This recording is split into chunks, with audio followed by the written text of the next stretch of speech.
Existential Crisis Hotline. The Existential Crisis Hotline.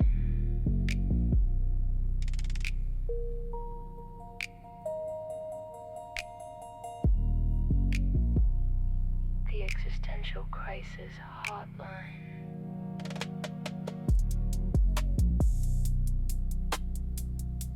The Existential Crisis Hotline. The Existential Crisis Hotline. What's up, everybody? I'm going to turn off my AC. So give me a second.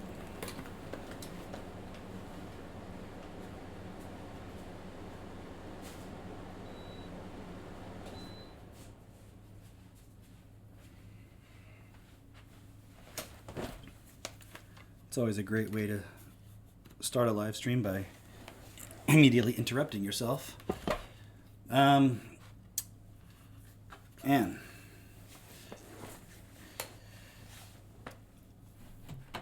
I was reading an article earlier from the Destiny website. I just chose something at random. And because I was looking at also that I was watching a Danny Jones interview with the guy who's doing those DMT experiments with the lasers. And I just like hearing people's stories and kind of seeing how they approach stuff and how they think about stuff. And so I was listening to a little bit of it. And I want to bring that back in a moment. But I was reading through this article, which is not connected in any way necessarily. But I wanted to show you this just to start with. Let me see if I can. I'm going to pull it up, but I have to find the part I was specifically referring to. I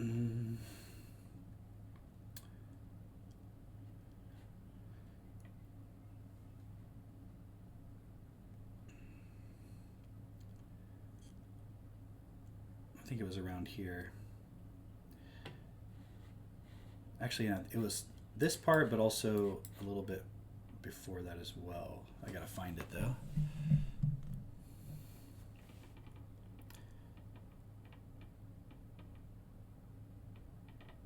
That's such a good article, man. Oh yeah, it was back up here.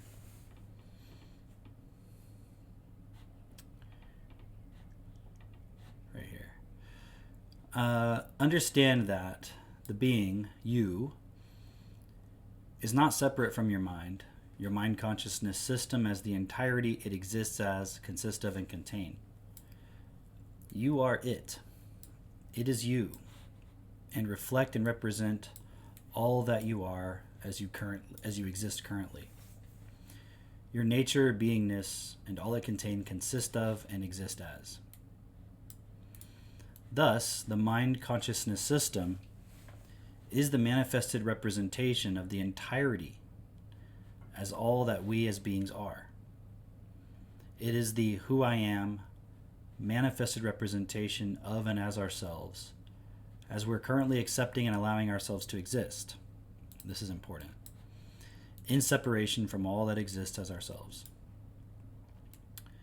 The mind consciousness system is that of and as ourselves we've created, designed, and manifested, which we use to reflect and mirror ourselves with through reasoning with ourselves in and as our own mind of ourselves through thoughts, justifying our self-defined nature, suppressing our secrets, hiding our truth, protecting our self-deception, ensure the survival of our self-interest, boast of our ego's intelligence, and continue our existence in separation of ourselves as and with all that exists, to mention but a few examples of how we're, through our own creation as the mind, as and of ourselves, existing within our own personal, individualized reality, in and as separation with and of all that exists, that is ourselves.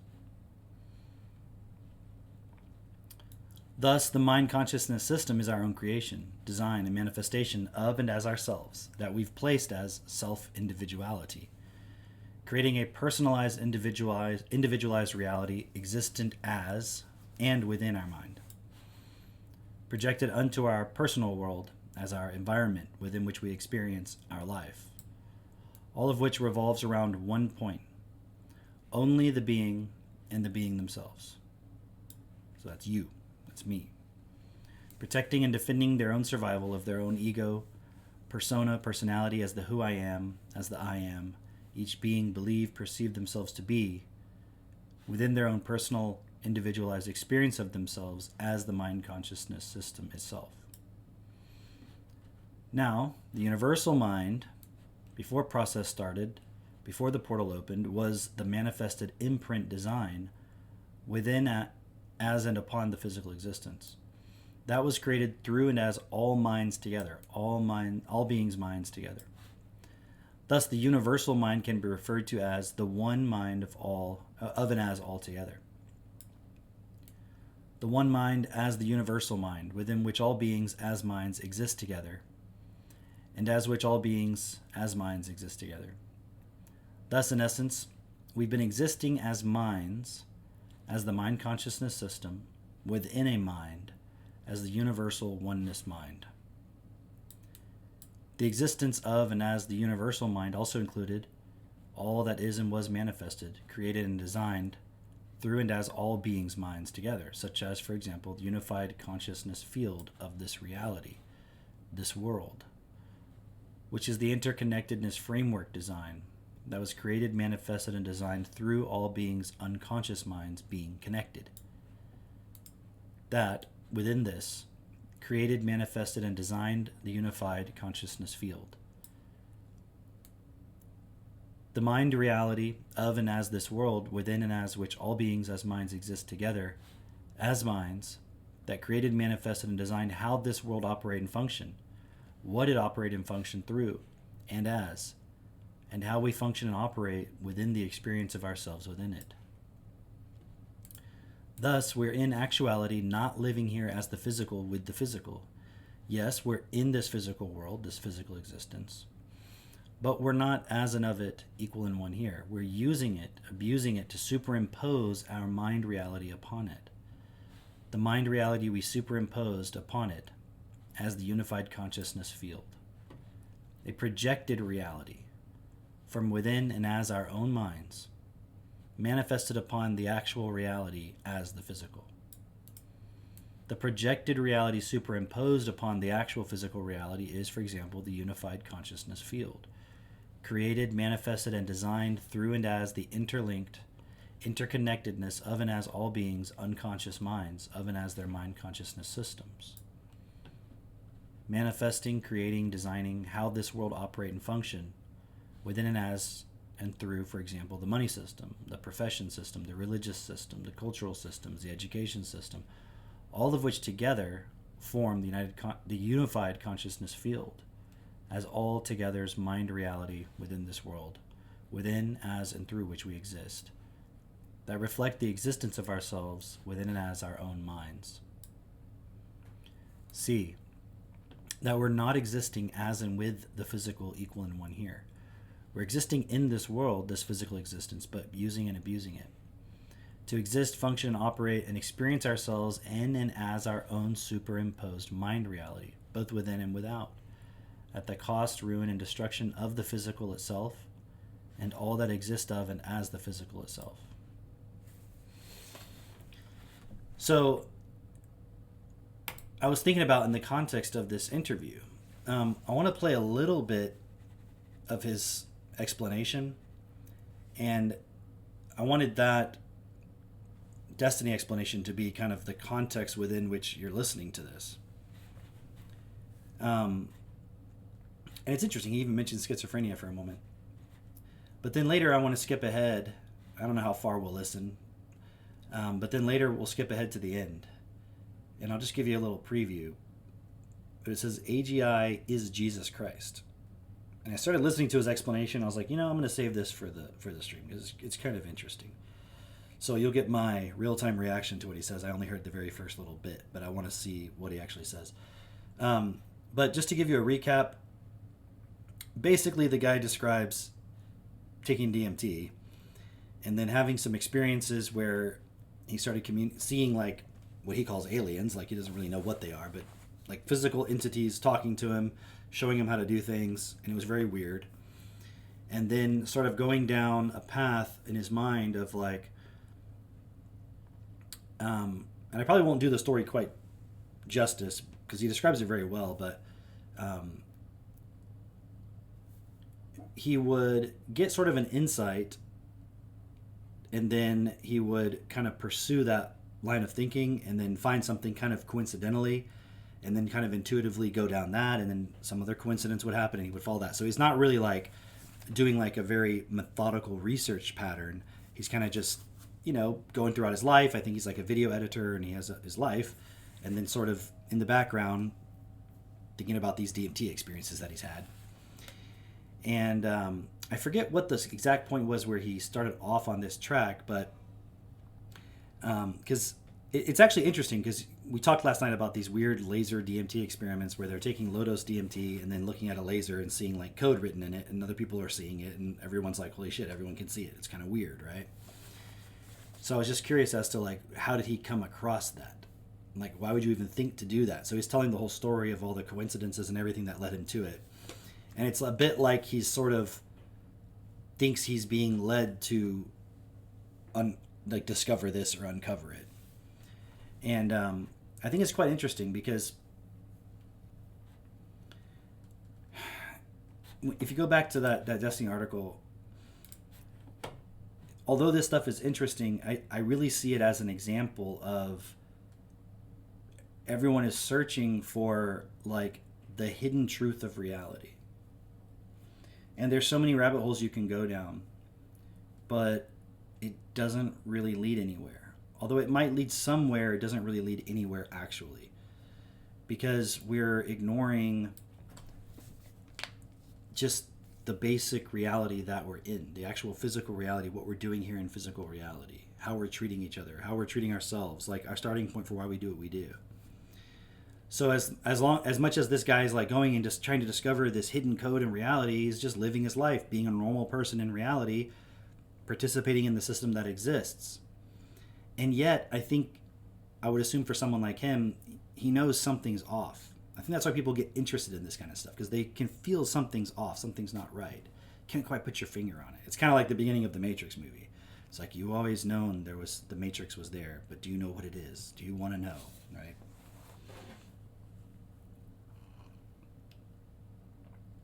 And, there was another Destiny article I was looking at right before this, too.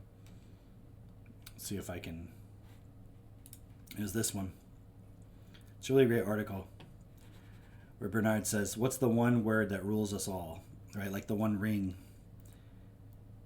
It determines why you're in a relationship, where you're in a relationship, when you're in a relationship, what you buy, where you buy, when you do it, how you do it, what you become in this world, what you study, what you read, what you watch on TV, what you eat, when you have sex, when you masturbate, what you believe, who's your God, religion, food, clothes. It determines everything. And they say, what's the word? All your choices. Without this one word, nothing happens. You do not exist. And the word is stimulation. And I was thinking about that because like something like this is very stimulating. Just listening to him talk about it is stimulating. The people who are doing DMT, to see the code, it's a stimulating experience. So it's all just on the basis of stimulation. But then I was looking at the word stimulation in relation to the word simulation. Because what people are trying to figure out is, are we living in a simulation? And the answer is yes and no, right? If you look at it from the Destiny perspective, what they were saying is like we have a mind projected reality layered on top of the actual physical reality here that we're in. We are in physical reality, and yet everything about who we are is the mind. And we haven't realized that we have to integrate ourselves as the physical reality, like see ourselves as the physical reality itself. And it seems like we do because we live in physical reality, and yet we don't see ourselves as equal with physical reality. We see ourselves as equal to our mind. The stimulation, the feelings, the thoughts, all of that is seen as more important. The intellectual aspects of ourselves, our feelings. And I think it's a very difficult point for people to grasp. I know it's taken me a long time to really come to terms with this point. And it's not really an intellectual point, although it might seem abstract on the surface. It's actually a very fundamental point, because if you just look at how you operate within relationships with people, and everything is based around how you feel, the stimulation, your desires, all the stuff going on in your mind. And it's not really just based on the actual physical reality. We're not honest about that. And everything that we do as human beings is to serve that mind reality that we have layered on top of it. It's the part where we believe, like, as human beings, we have a right to do anything we want to the earth. It doesn't matter. We're the most important things that exist. Which is like a religious concept, actually, which is the mind again. And even the talk about AI is just another dimension of the mind. And so I think it's very fascinating when he talks about AGI later. This will come back up, but I want to just watch a little bit. And yeah, stimulation is simulation with the T, but that does look like a cross, doesn't it? Yeah. You put the cross in simulation, and then you get the stimulation. It's a really interesting point, actually. So, anyways, but I still find this very stimulating and fascinating, and it also kind of helps you see, like, what's going on within people's minds and why people are drawn to. Because I also feel like, kind of like I can see perhaps there's something going on with the UFO stuff. It's a stimulating point. It gets people to focus on something. And when you get people stimulated and focused on something, you can manipulate that to get people to do things. So I kind of think there's something going on with the DMT thing too. You know, I know, like, Joe Rogan had been talking about DMT for a long time. And now it's starting to, slowly but surely, I've noticed over time, especially online, it becoming more of a normalized thing.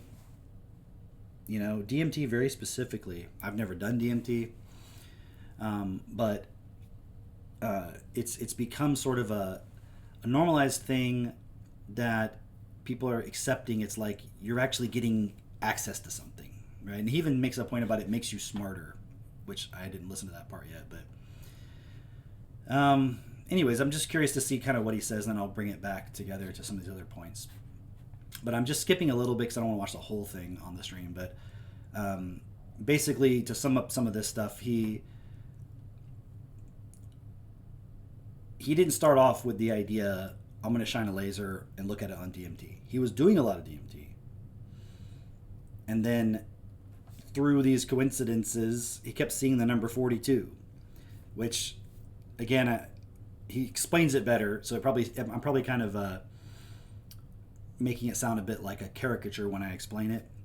And again, like, you know, I'm always coming from a sort of non-skeptical approach. Like, I'm not trying to be like, oh, look, he's just crazy and he's on drugs. Like, no, he might actually be seeing something that's real.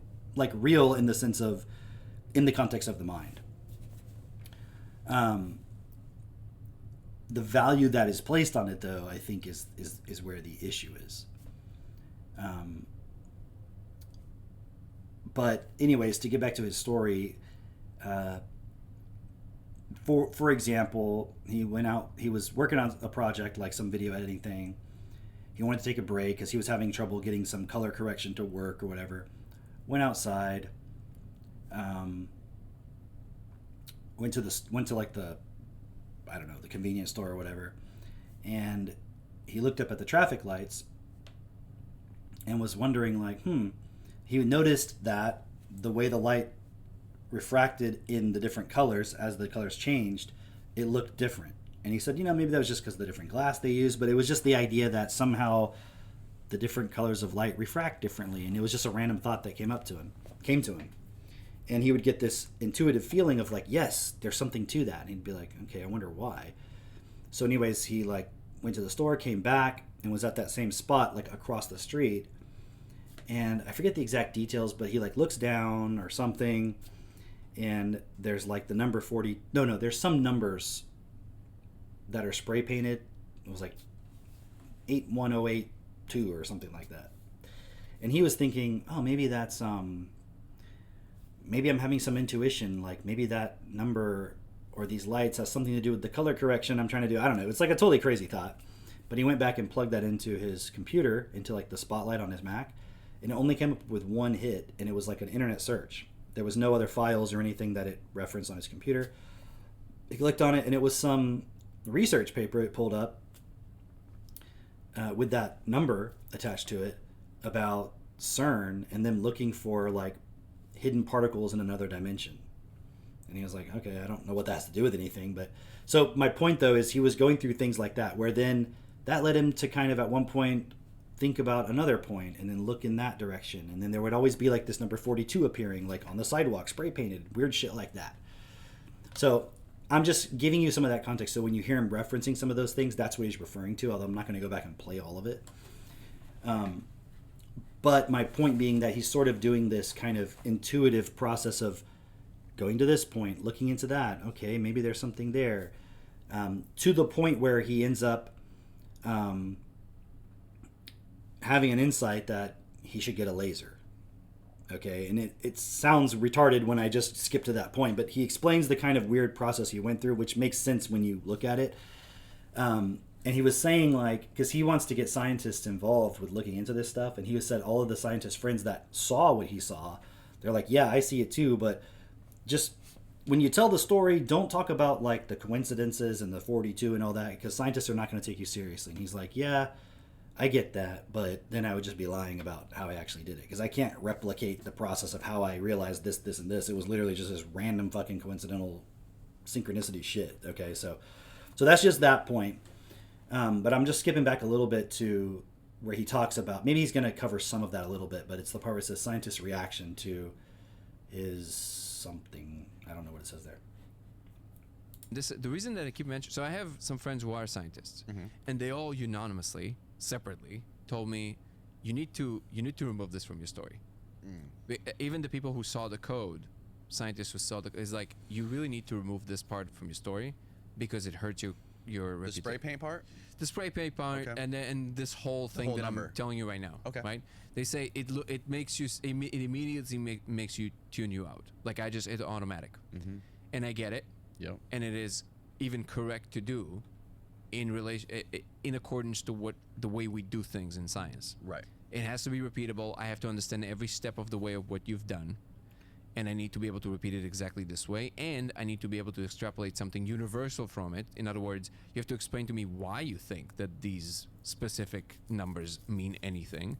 Do you have some kind of a reason to follow these numbers? Like, what is the function behind the fact that you think that these numbers represent something, right? What is the theory behind it? Unless you have that, you just sound like an insane person. And I agree. However, what seems to be the case, and I only much later realized this, is because I think that we understand everything this way. It's just that we usually take the credit for it. So what I mean by that is that we have a set of intuitions that then lands on a particular concreteness of what we understand about the world.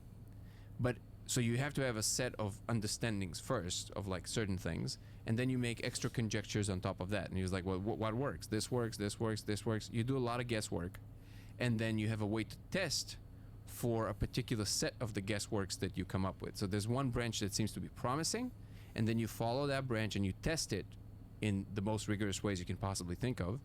And if something checks out, most of the time nothing checks out. That's how it works. When something checks out, you're like, great. Okay, I'll follow. And then you build on top of that. The fact that something checked out told you that this was the correct direction. But the whole time, you were following a thread that was not random, but it was something that you were basically conjuring all the time. You were like, well, what can it mean? There's like this infinite possibility pool, right? And when we dial it into a more a narrower and narrower channel of guesswork, we call that science. You know what I'm saying? So the difference between a rule of thumb, which is like, I know that when I build a door with this kind of arc without measuring the door, and then you try and like align it as much as possible, and eventually it works. You're like, that's a rule of thumb. You're like, well, I kind of know when it looks like kind of like this. Okay. It works, right? And then you can even, you can teach your son this, and then that's basically what an expert back in the day was before we had measurements, right? You just kind of like, well, I know, I have a feeling that this should work, and then your experience of that door with that arc exactly like that is right. When we discovered calculations and mathematics and how you measure angles and all that stuff, it stopped being guesswork. It stopped being a rule of thumb. It became more scientific because you can put numbers on it. Okay, so that's really the only difference. It's a major difference, but that's the only difference. Notice that what people repeat, which is like the double helix of the DNA, even I think it was the first Intel chip that we figured out how to do the exact engineering of the way that the chip is constructed. All of this came in one case a dream, the other case is an LSD trip, and this happens all the time. People get these eureka moments out of nowhere, Right. and they already have a set of experience, a set of expertise, on top of which this now eureka moment comes on top of, and they're like, okay, I get it. See, I think this is actually a really cool and valid point, is that the way we perceive science is that it was a very rigorous step-by-step process you went through to reach a conclusion, but that's not generally how it actually occurs in the first place.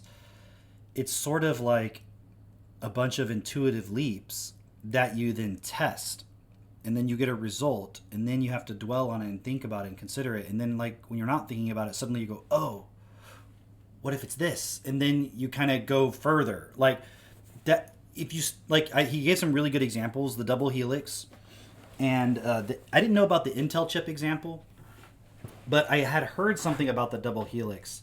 How was double helix discovered? And I actually have the book. I just haven't read it by I think it's by Crick. I have it in the library.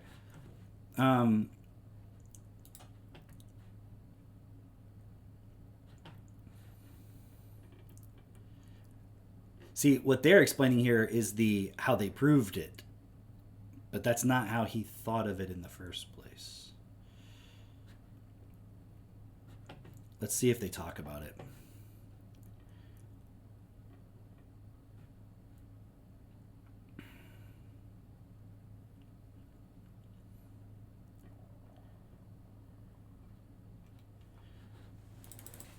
Let me see if I can find anything about it, because this is something I had heard. I don't know. Was it a dream? I don't know.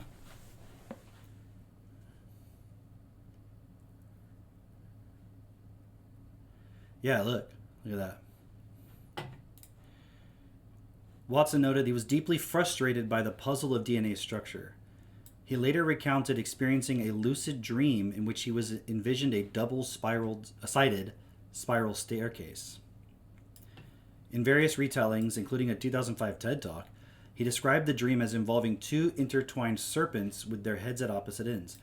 Upon waking, this visualization of a helical structure proved to be the missing link needed to conceptualize the molecule.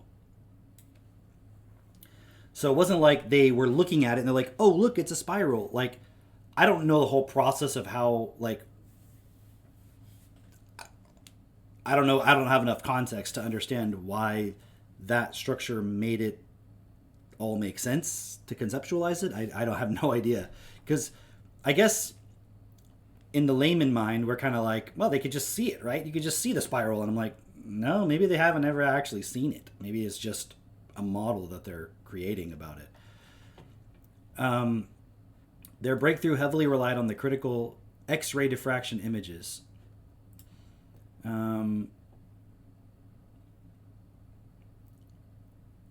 See, then they say, well, the story of the dream has been popularized, but the physical evidence collected by the team was the true backbone. But again, the guy who actually discovered it says that he realized. It's like I mean, I've had this experience many times where, I don't know, just in a very mundane sense, like you're trying to think of, you want to build something, you know, and you're not really sure what to do. You're just like, how can I make that work? And then I'm thinking about examples like my irrigation system in my yard. Like, I just made it up, and I didn't really, like, for a while I was like, how am I going to do it? And I'm looking online and there's all these different things, and none of them really made sense for the way I wanted to construct the garden. And then, I keep kind of thinking about it and not really doing anything with it, not making any progress. And then, and then I went to go, there was a bunch of soaker hoses that were basically being sold really cheap by some farmer getting rid of a bunch of equipment. So I went to visit him, bought all his soaker hoses, and he had a bunch of PVC laying there. And I was like,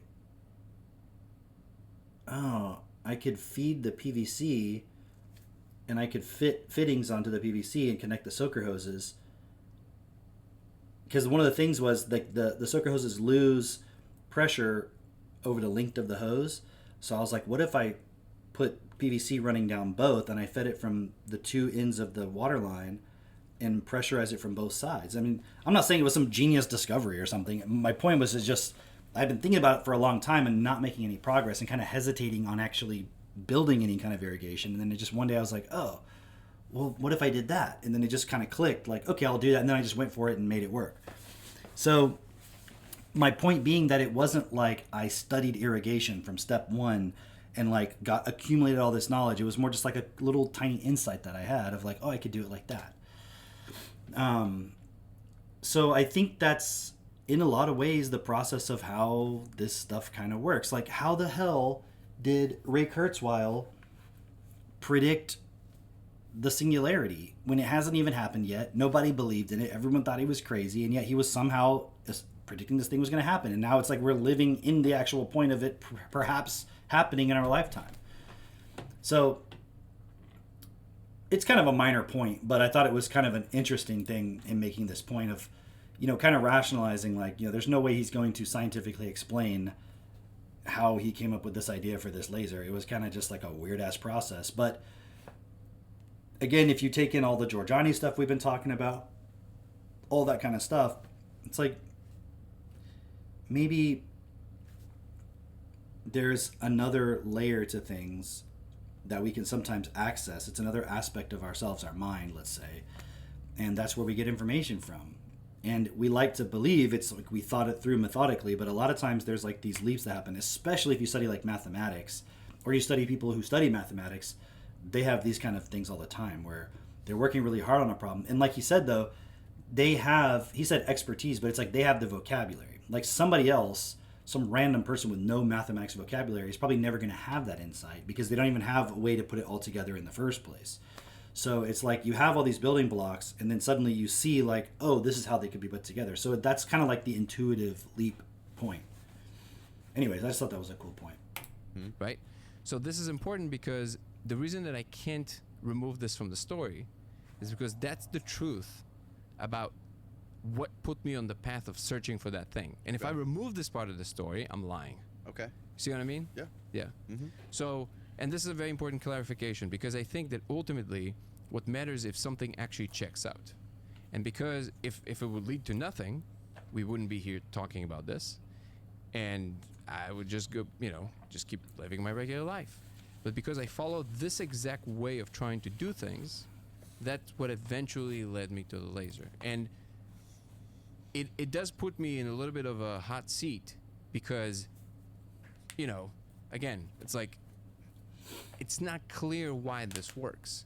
If I have to give it my best guess is that there is this actual information about how things are that is constantly floating around. And we are essentially just picking them up, almost like a radio, right?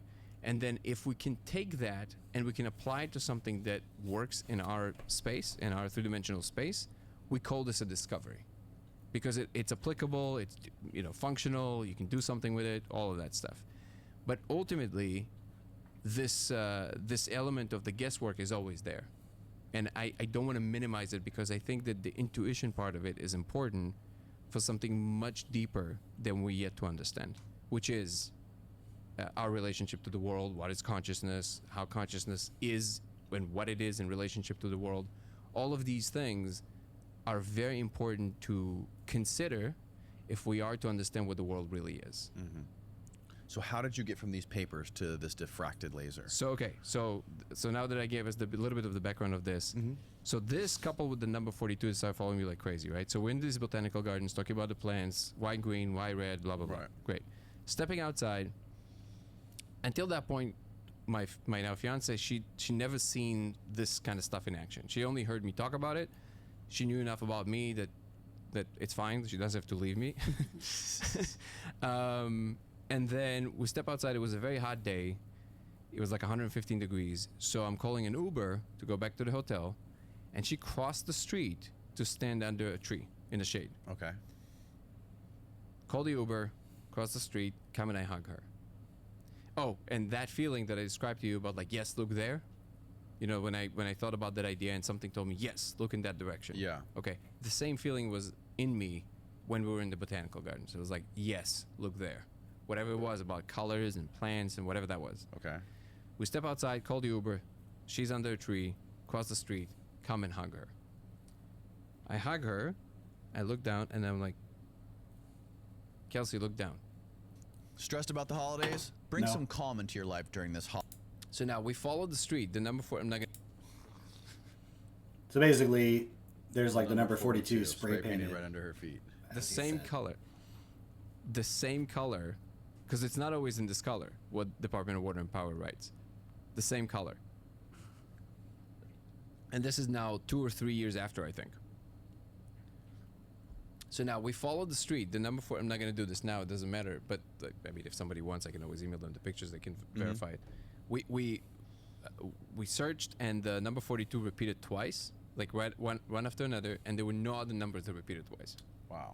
So, what did that tell me? So, so this is a great example. What do you do with this, right? From a scientific perspective, this is one person, or 2 people in this case, having some kind of a joint delusion about something mattering or something meaning something, right? But from a first-person perspective, I'm aware of all these biases. I understand them. Like, I get Yep, it. Right? And then at the same time, I have this thing happening to me constantly. I'm telling it to this other person, which happens to be my loved one. We have this experience together. You can either just say, oh, this was funny, and walk away, or go, okay, wait a second. What is it telling us? 42 follows me every time I'm kind of like on the right track, from what I understand. Great. She's standing on the 42. She's a key somehow. She's supposed to help figure this out somehow.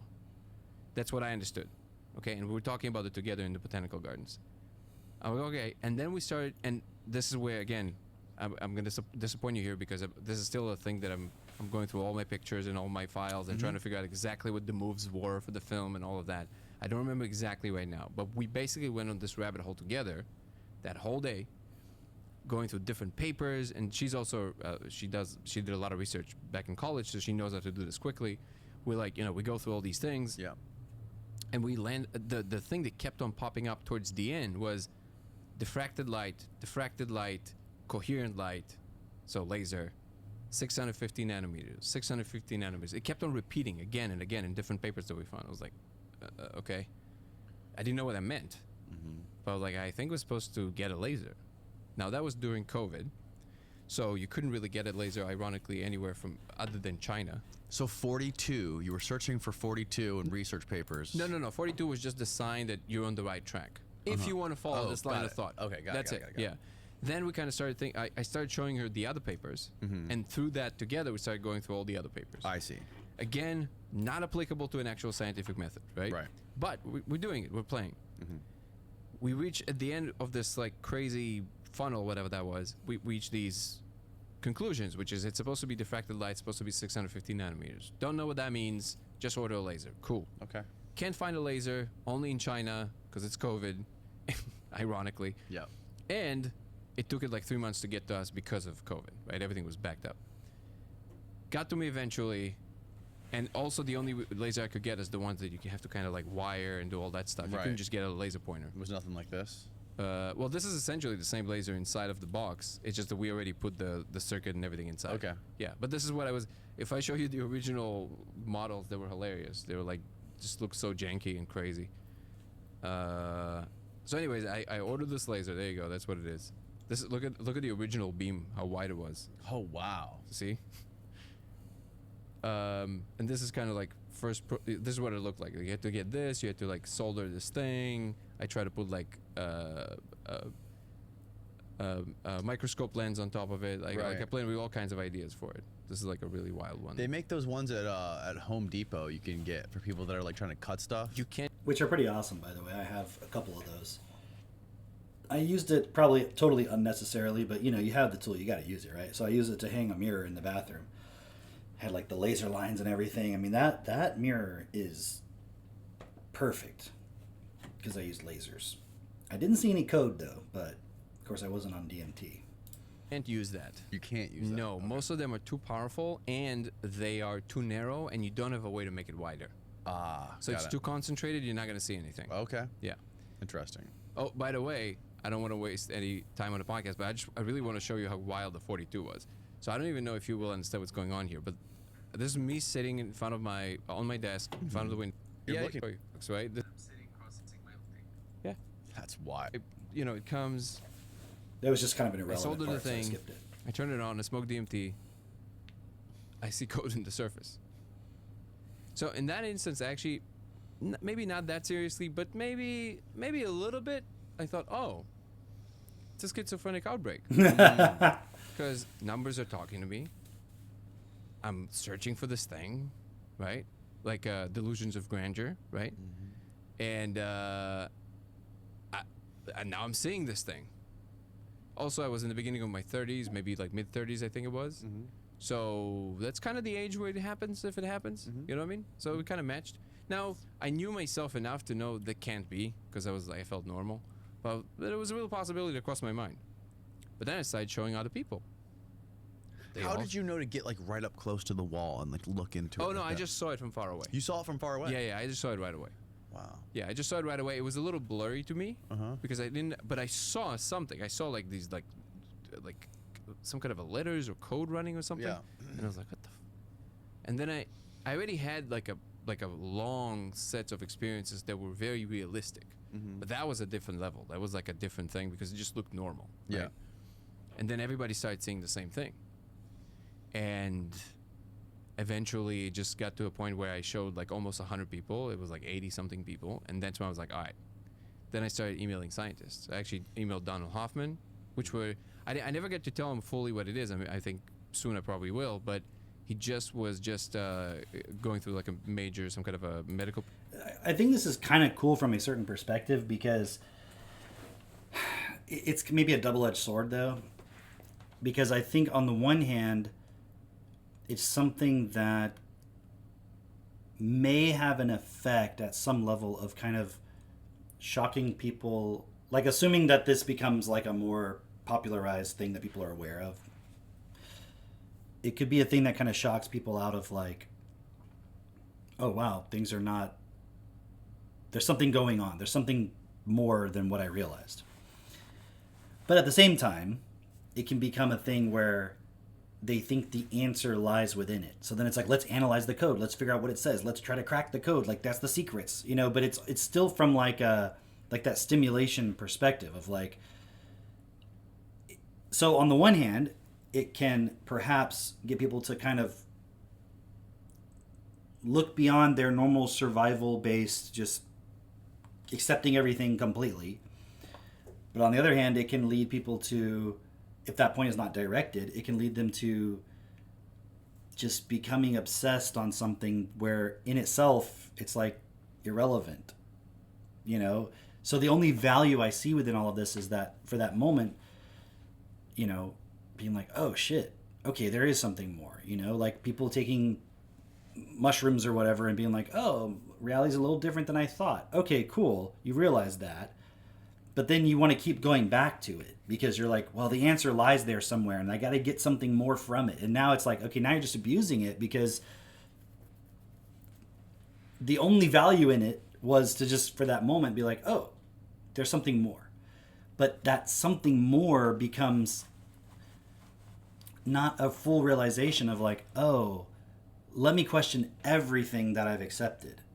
right? Versus like, oh, there's something more and it's in there. It's in that thing, and that's where the something more is. Rather than just for that moment showing you like, oh, what I was accepting as how reality is, how the system is, how my life is, what I believe, like all my beliefs, my cultural programming, all of that, it just seemed so real and set in stone. Maybe it's not as real as I thought. But then it becomes a thing in itself, you know, where it just becomes the pursuit of that stimulation that you feel like you're missing from your normal day-to-day life. You're shocked out of it. Now you can't really go back to it and see it the same way. But then it's like, well, now I've got the new obsession, the new stimulation is this thing here. So that's kind of where I see it's like, you know, it's no different to like flat Earth theory or something, right? Where it's like, oh wow, maybe the Earth is flat. Maybe we have been lied to. Maybe there's more land than we are told, or maybe NASA's a psyop. Who knows? Whatever. Okay, you realized what you've been taught isn't real. Cool, or possibly not real. But now it becomes a mission to like, if everyone just knew this, if everyone knew the Earth was flat, we'd all just rise up and we'd stop It's like, no, that it wouldn't, because that's not fundamentally the problem. If there's an actual, like, assuming this is not just totally delusional, a hallucination created by the drug, which it very well could be, or it could also be that because they're taking DMT, it's altering their consciousness slightly, so they're seeing another layer that you wouldn't normally have access to, and you're seeing some of the code, whatever that is. Okay. That doesn't really change, though, you within yourself. Like, what's your starting point towards life? What's your starting point towards your emotions, your feelings, your mind? Like, who are you? It doesn't really change any of that. It still becomes like an externalized thing. So it's kind of ironic, because it's like, if we discover that we're in a simulation, then it almost takes you deeper into the simulation, rather than being like, oh, why the fuck are we in a simulation? Like, what's being simulated here? And you don't have that full realization of what's being simulated is the fact that I have just become a mind, and I've totally lost touch with physical reality. And that's where the simulation is. It's not in, it's not, because I think the biggest danger of simulation theory and people who are getting obsessed with it is that then they even think the physical reality is a simulation. That's the problem. And it's like, oh, I don't like the simulation. I want to get out of it. I'll go somewhere else. But the problem is, even if you get there, how do you know that's not a simulation? And then if you get out of that, how do you know that's not a simulation? At some level, something has to be real. It doesn't make any sense that there's nothing physically real, because that's not how a simulation works. A simulation can't exist abstractly as a simulation. It has to exist as an information processing. So there must be something physical that's performing the processing. So, but then we get obsessed with the simulation theory, and then we just want to get obsessed with the simulation itself, rather than just realizing like, oh, we're seeing our mind. We're seeing the fact that we've totally programmed reality through our minds, and we've totally disregarded the actual physicality of it completely. So that's the danger I see with the obsession over these points. Procedure, and he was recovering. It was actually, he actually reacted. It responded. It was very nice. But then he was like, well, you know, I'm just recovering right now. And he gave me the list of all his PhD students. He's like, here, these are the people that I'm, you know, under me, and they're very smart people. You should talk to them, whatever you want to say. I felt like I need to talk to him, not to them. But anyways, Right. yeah. Right. So yeah, now take yourself through writing that email. What do you say, right? It's not that easy. It's like, hey, I discovered, you know, this code in the wall. Sure. How many different scientists did you reach out to? Maybe 4 or 5. It was spacing on his name right now. Gary Altman. Altman, yes. Okay. Right, the guy who studies UFOs. He's a cognitive scientist. Yeah. Okay. And Donald. I never heard of that guy. Gary Altman.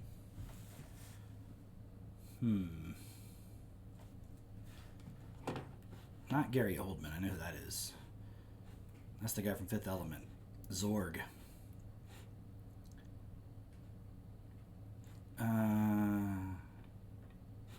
Gary Oldman. I don't know if he's saying it. UFOs. Scientist. I'm probably not spelling his name right. Keep saying Gary Oldman. Who's the scientist he's talking about? Oops. Gary Altman? Mm-hmm. Altman? Yes. Yes. Okay. Right? The guy who studies UFOs?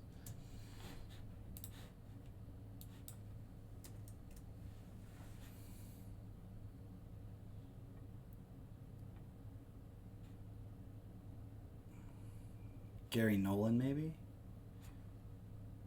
Who's this guy? Gary Nolan? Is he immunologist and tenured professor, has emerged a prominent scientific investigator of UFOs? Huh. Applying hard science and mass spectrometry to analyze alleged UFO debris.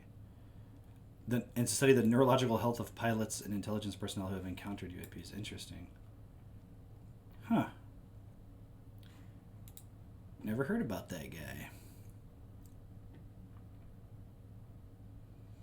Kind of random that he's an immunologist.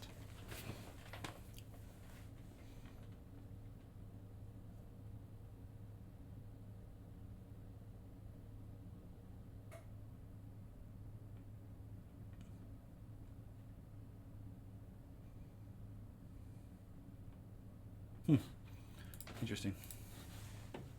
He's a cognitive scientist. Yeah. Okay. And Donald Hoffman. Did I reach out to Bernardo Kastrup? I think maybe I have. Nassim Harmain. How do you pronounce his last name? You know? Sure. No. Okay. And I know you talked to Gallimore. Gallimore. Yeah, and Okay. I think I reached out to Gallimore. Okay. And Gallimore I actually met later. Okay. Actually went and met him. He recently was also on my podcast. Super nice guy. And yeah, so these are the people that I reached out. Maybe actually a few more. But the point is that I was trying to basically go through this, like talking to scientists at the same time, showing to people. Yeah. And then I was like, okay, well, it wasn't really getting a lot of traction. It was just kind of like people. Yeah, what were their reactions? What were their initial reactions to it? You're saying, hey, I smoked DMT, I looked inside this laser, and I'm seeing... No, I never got to that. I basically told them, look, I have strong reasons to believe, if I remember the wording of the emails, they were along the lines of, I have strong reasons to believe I found something very significant. Oh, I actually reached out to David Deutsch, which was interesting. Okay. Yeah. And I would love to just take 10 minutes of your time to explain Right. something like that. Mhm. And we never got to the point of like me actually telling them what is the process. Yeah. Okay. So it was really interesting because David Deutsch, he's a really known scientist. It's kind of like very famous. I've heard that. Yeah, David Deutsch. He's the guy that Neil Stephenson talks about.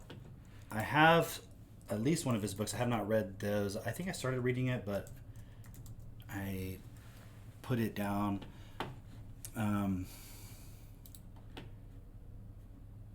British physicist at Oxford, father of quantum computing. Oh, yeah, that's right. I must have heard him talk. Wait. Where did I hear people talking about him?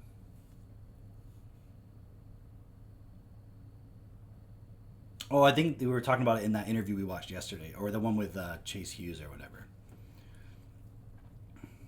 Did not know he was Jewish. Interesting. Not surprising. The Deutsch Jossa, I don't know how to say that, algorithm. One of the first examples of a quantum algorithm that is exponentially faster than any possible deterministic classical algorithm, which apparently allowed them to create the quantum computers. So this is a book I have not read, but I have it, and maybe I'll read it now that I'm seeing all this. Alan Turing's theory of computation, in which the universal Turing machine is replaced by Deutsch's universal quantum computer. The theory of computation is now the quantum theory of computation.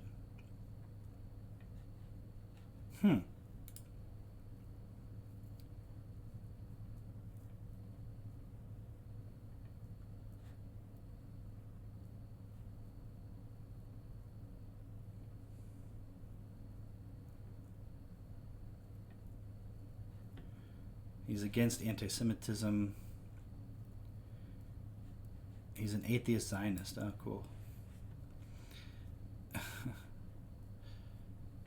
Interesting. All right.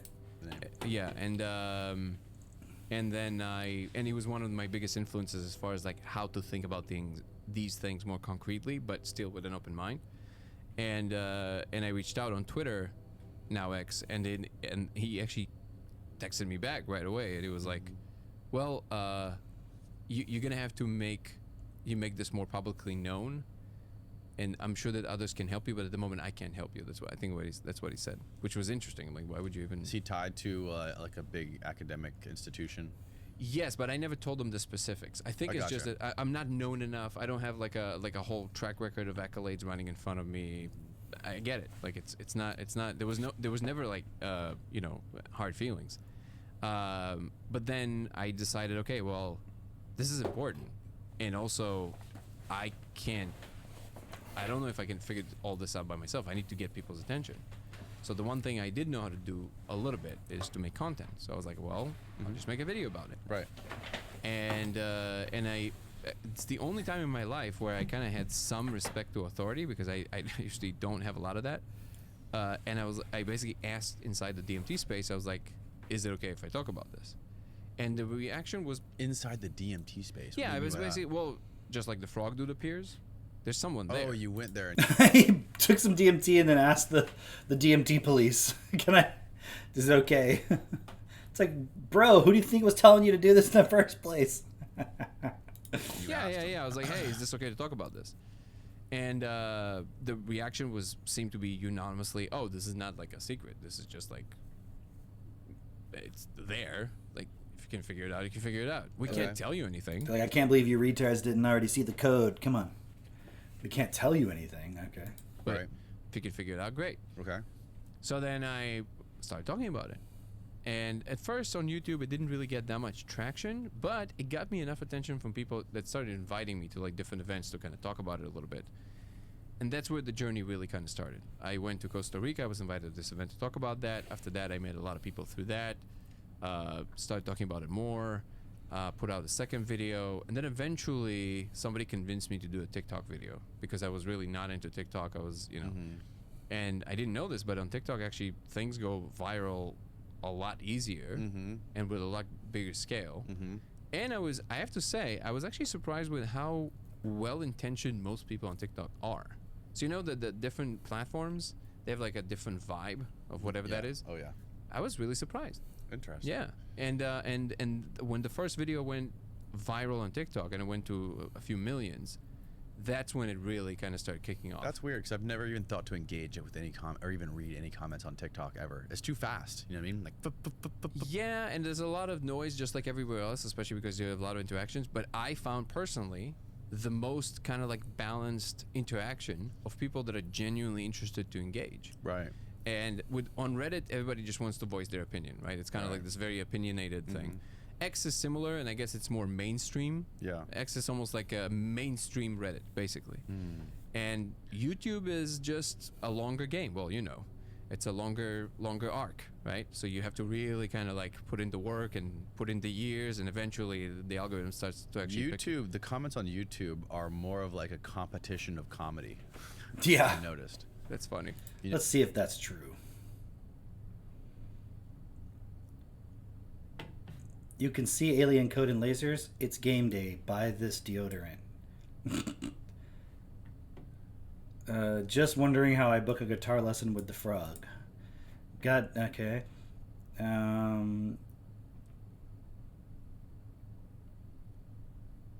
few jokes. You killing us with the ads, bruh. Well, how do you think he makes fucking money, dude? It's so funny. What are the comments? Yeah, super cringe. What do you mean by that? Dramatic pause. We are AGI. Immediately cuts to a Wendy's ad.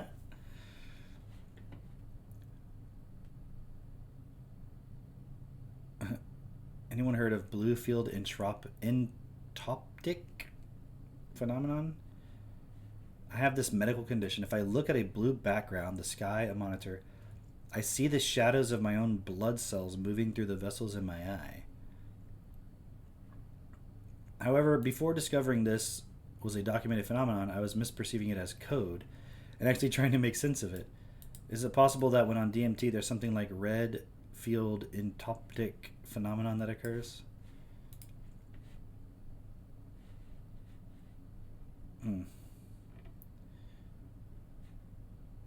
Nassim Haramein. That is weird because I literally was just talking about him last night. Oh, wait, let me look. Is the number 42 anywhere? Holy shit! It's right here, guys.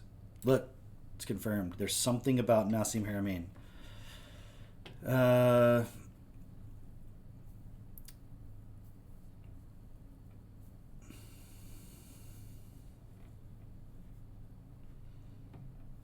The ad was longer than his DMT trip. Funny. You know, because the best comments that people like the most go to the very top when you're looking at it. Oh, I see. And You know, whomever is the funniest. They're ranked from like the most people can relate to it, or maybe the funniest. Got it. So I feel like that's, yeah, you're right. There's a very different sort of attitude and vibe to the comment sections and the way people engage with those platforms. Yeah. So my surprise was that on TikTok, at least, it was clearly where people like truly engaged in a way of like, okay, what is it? Like, tell me. Like, I want to understand. Instead of just immediately vomiting whatever it is that you think. Yeah. Of course, there's that as well. Right. But I had a lot of people that genuinely kind of reached out. Okay. Right. So anyway, so that's when I kind of started getting a little bit more traction, and I think that's around the time where Aaron Venden, the director who is now we're working on this film together with, he reached out because he said that he saw some of my interactions on Reddit and he liked the way that I was talking to people. So then we, you know, he's like, hey, I want to do something with it, and then a year after that we met up, we started kind of reconstructing what all this whole thing is. By then there was already kind of like this thing going where there was these communities and people were talking about it and people making lasers and exchanging notes. So people on Reddit we're trying this experiment on themselves? Yes. Wow. Yes. Not just on Reddit. Everywhere. Everywhere. Yeah. And I think now the reason you and I are talking is because of Aaron's work, because he put out this trailer on the film that we're working on about this.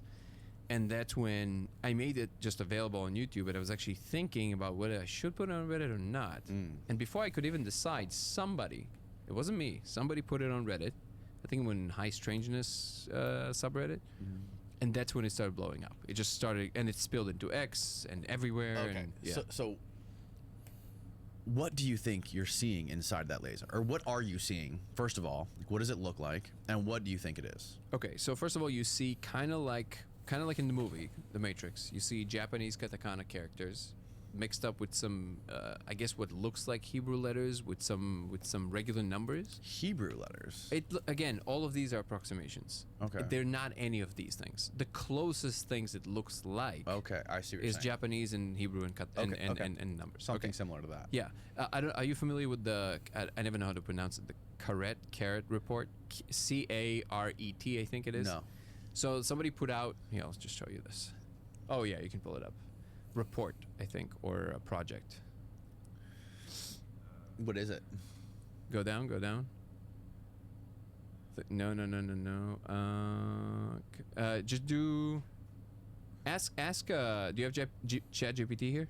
No, he can pull it up. Yeah, we have it. Yeah. Oh yeah. Yeah. Just ask a Carrot Report Palo Alto alien drone. Yeah, It I should, knew it should tell you immediately what it is. It's this alien language. That's what people think. It's like what's on the UFOs and shit.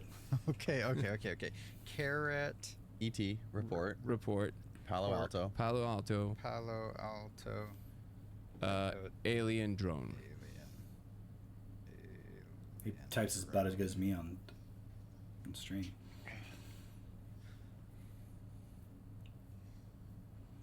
Yeah, so it's correct. Application research. Yeah, this Commercial applications research for extraterrestrial technology documents, first released online in 2007 by an anonymous source known as Isaac, detailed alleged advanced alien technology supposedly studied at the Palo Alto laboratory called PACL in the 1980s. According to Isaac, the Carrot program focused on reverse engineering alien aircraft to develop civilian applications. What is it? Carrot.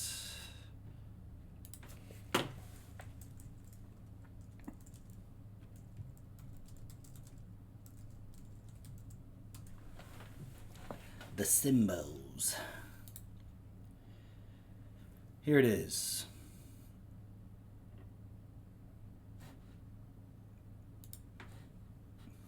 commercial applications research for extraterrestrial technology. I love the resolution. Anti-gravity. Where's the Symbos? Look, there's some of them right there. Yeah, it looks kind of like a Japanese sort of.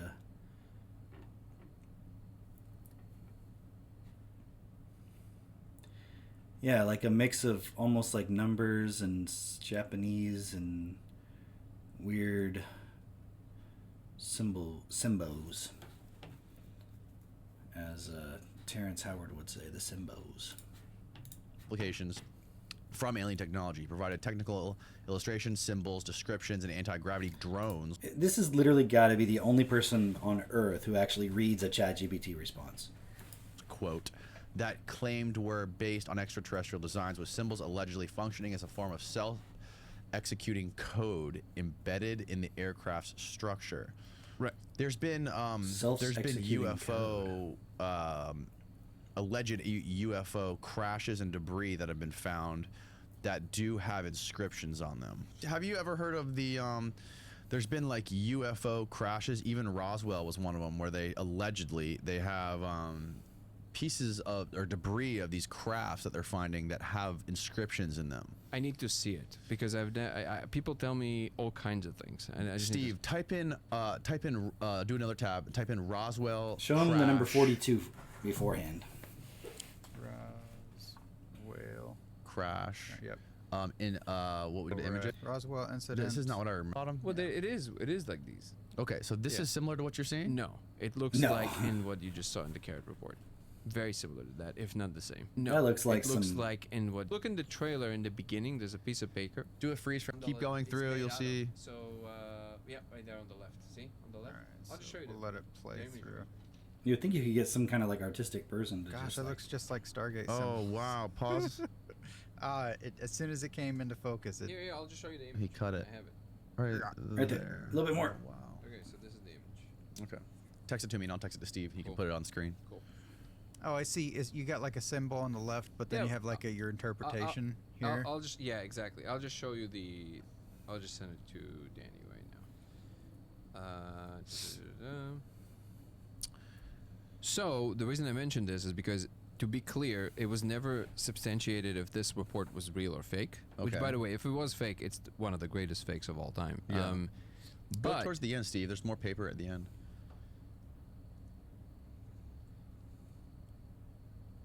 pull it up right now. Almost. There. Yeah, so that thing on the Oh, left. oh, by the way, I have. I'll also text you all the stuff from Carrot because I have Okay. a bunch of the images. Okay. I'm just gonna text you all of them, so you can later look at them. Oh, here it is. Okay, great. So we have everything. Here we go. Are you going to send it on WhatsApp? Yeah. why I is think the that's the file is fastest. so shitty? So, It's okay. You can pull it up right now. There's last night after I basically came back into my body after like the most extreme This is part of better. that trip, I was kind of like more in reality. Things were obviously like I was experiencing more of like a three-dimensional world. The edges were crazy, but I wasn't like hallucinating or anything. I wasn't like seeing things moving or whatever. And I went over there and I looked into the laser, and I looked through the laser, and it's clear that you could see a pocket of space. So we shined it on a door, a white door, and behind that door there was a very obvious pocket of space behind the laser. So I could see like a cavity behind the door. And what I saw was essentially, the best way I can describe it is like millions and millions of little gears all connected and spinning. And they were so tiny, they were like specks, like static. It was like a millions and millions and billions of these gears just turning yeah. and all connected to each other. Yeah. Okay, so there's a. Okay, so I do. Okay, I'm. Well, yeah, I have to go into this because this is very important. Okay. So first of all, yeah, if you can test this to Steve, so we can actually talk about it in real time. Yeah. So there's two things here. Okay. Let's just keep them in view. One is what we're talking about, like what we're seeing inside and what I think it is, which is what I'm going to say now. And then I want to talk about the beginning of what you saw, because it's important to mention all the other, to steelman the other side of the argument, because physicists would tell you, well, listen, buddy, this is just the speckle effect, which is an effect that you can see, which is the same even without any DMT. When you look at the laser, it kind of looks like this glistening thingy, right? Yeah. And you can totally imagine how with the heaviest psychedelic known to men, it will come to life. It will be Yes, animated of in some course. form. Yeah, exactly. Like I was saying earlier, if you take mushrooms and then stare at your wall, the paint patterns will suddenly become like a, you know, it'll be like geometric patterns and shit, you know, and it'll look crazy, and it's just the patterns on the wall coming to life, basically, as a hallucination. Okay? Right. Great. So that's a powerful argument. Okay. So first of all, this is what we see in the, according to what I'm saying, this, or what everybody is seeing that's saying. Fractal kinda patterns. Yeah, you kind of see these like these mandalas, and then when you look closer, they're made out of these Japanese-looking things, which is actually, when you look at the Carrot Report images, it looks almost identical to that. I don't know if the report is real even, but whatever it is, the language looks very similar. And something in the report that was very interesting. The claim there, according to this anonymous person, the person basically claims that he worked in Palo Alto in this lab on these recovered alien drone that had these symbols on it. Oh, it's a drone. And then he okay. talks about so if you look at the map, you see these maps, second from the left, yeah, right there. If you arrange them in the right map, like this, for example, Can you it will- punch in on that? There it you will go. create some kind of a function. You see how it's fractal-like, and it goes into like all these functionalities. So if you know what to do, you know what they are, and you know what they represent, you literally can code a physical material to do something. So specifically, for example, you have a craft that can create anti-gravity. I'm just pulling it out of my ass right now, but let's say it can create anti-gravity with the right amount of magnetic field around it. Let's say, okay? It wouldn't be able to do it without the right arrangement of the symbols of the map, like this on it. Only when you put this on, it goes, okay, now I'm doing this thing. You see what I mean? So the code is so sophisticated that when it's designed, when the environment that it's designed to operate in recognizes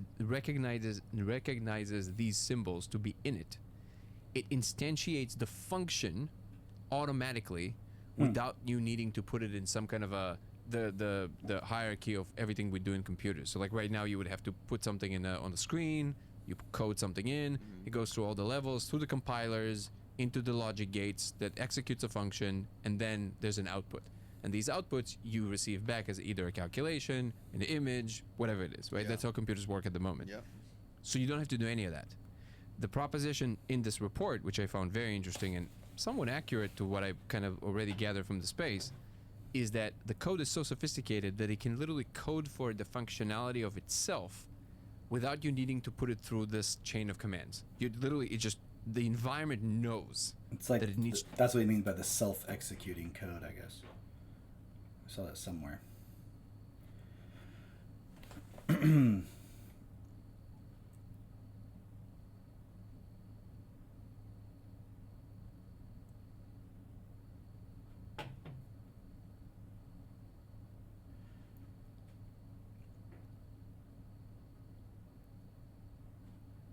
Interesting. I never heard of this thing before, this report.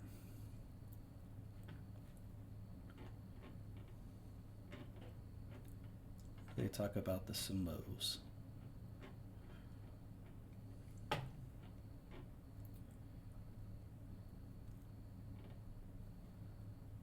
That's so weird.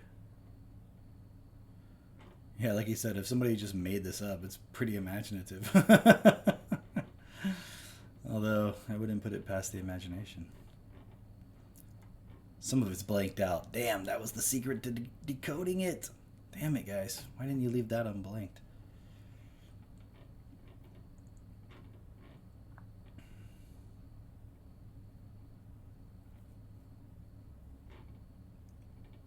Personal anti-gravity.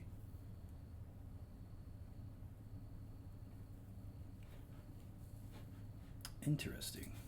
To do that when this code is present. So you can write with a Sharpie the right arrangement of these characters on a certain surface. That surface will now know it is functioning differently than what it does usually. Does that make sense?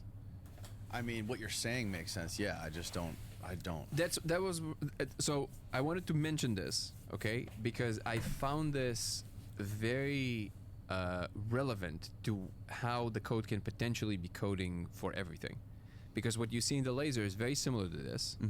So it would make sense that if the entirety of space-time is this environment that is designed to receive this code, if you put this code in the right arrangement, you can do anything with space-time. You just need to understand what it is. You need to know the Rosetta Stone. You need to know how to code. Okay.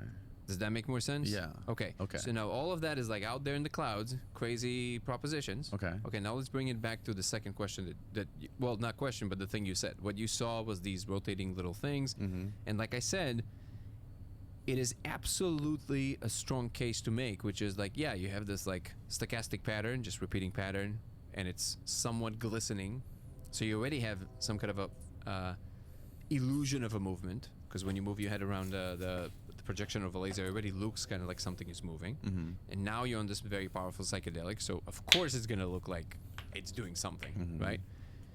The thing there is that, and this is hard to communicate unless you've seen it yourself, but it's the specificity coupled with its complexity. So it's highly specific, and everybody sees the same thing, and it's highly complex, and everybody sees the same thing. The coupling of these two qualities. So if you would just have, for example, something highly specific, Which makes sense. Like, if two people were tripping on acid and they both looked at a tree, like one person might see like a Van Gogh painting and somebody else might see like a cubist thing, or I don't know, whatever. Like, you would see different patterns. You wouldn't see... But at the same time, there could be a lot of basic similarities. And when you describe it to somebody, how do you know you're seeing exactly the same thing? but that specific thing would not arrange itself into more complex patterns. For example, like if you would only like see like little things that kind of look like letters, but they kind of like shiver in one spot, you know, then I would say, yeah, like then that explanation that we just mentioned, that is just like a speckle effect that jitters, Right. and then you have a psychedelic substance. On top Now of it it. makes sense. Yeah. But because it creates also extremely coherent structures that are much larger, even without you moving your head or doing anything else, and everybody sees that, exactly the same thing, now you have a slightly different relationship to it. Okay. Also, another thing to mention is that there is a quality to it, which is the first video I put out about it, I didn't really know what to call that quality, so I called it epistemologically sound, which just what I meant by that is that the way it appears communicates to you that it's real. Like there's a rigidity and insistence of itself to be itself, the same way that everything else in regular space operates. So like, would you postulate that this can possibly be hallucination, this mug right now? No. Why? Aside from the fact that you know that nothing happened that should suggest that this should be a hallucination, but there are specific qualities of this. Let's say we would have... Well, it technically is a hallucination, right? Because our brains create this. There's like what Gallimore talked about was like the brain filter hypothesis is that our brains are filtering reality into a way for us to be able to survive and get through the day and to function as human beings. Kind of like what we were talking about last night with evolution, how evolution's... Correct. In fact, his book, Reality Switch Technologies, is one that I always recommend all the time to people. I think it's right behind you, the blue one. Yeah, Yep. Great book. It's a great entry point because it explains really well, even without anything that I'm saying, why specifically with DMT, which is what he's explaining in the book, it's very difficult to explain it away as a hallucination in terms of what we understand about neuroscience and how the brain works, which Right. is exactly what you said. Yes. That the brain mostly ignores information. It doesn't project information. Right. So it already has Yes. world models. It's a... Yeah, but I hear what he's saying, and I think intuitively understand what he's getting at, but I've never had a like I was never schizophrenic, so I've never had a schizophrenic hallucination. But from what I understand, when people have these hallucinations, they seem quite real. Like I was reading that Daniel Schreiber book last night, and he was talking about this at one point when he was in the asylum. There was one point where a piano was being assembled magically, he called it miraculously, in front of him. And he's like, I never went and actually played the piano, although I wish I had.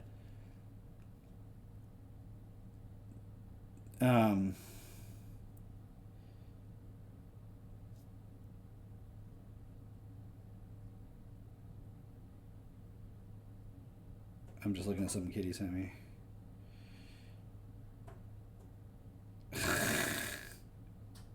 That is actually pretty interesting. She was asking Grok about the experiment, this laser experiments, and it's like, if you're interested in trying it safely and legally where applicable, people emphasize using the right wavelength laser and low. It's like telling you how to do it. Let me know if you want links to the main video's protocols. Interesting. But anyways, back to my point. Like, I guess what I'm getting at is I do understand his point. Like, he's trying to communicate that the objects, whatever they're seeing on this DMT, they have they seem like very physically present in your reality. They don't seem like a hallucination. I can understand that. But do schizophrenic people experience their hallucinations in a similar way as well? Because from everything I've read, it seems like they do. It seems like they're like, no, it's right there. It's real. It's in the room. Like, they don't even question that they're having a hallucination in most cases.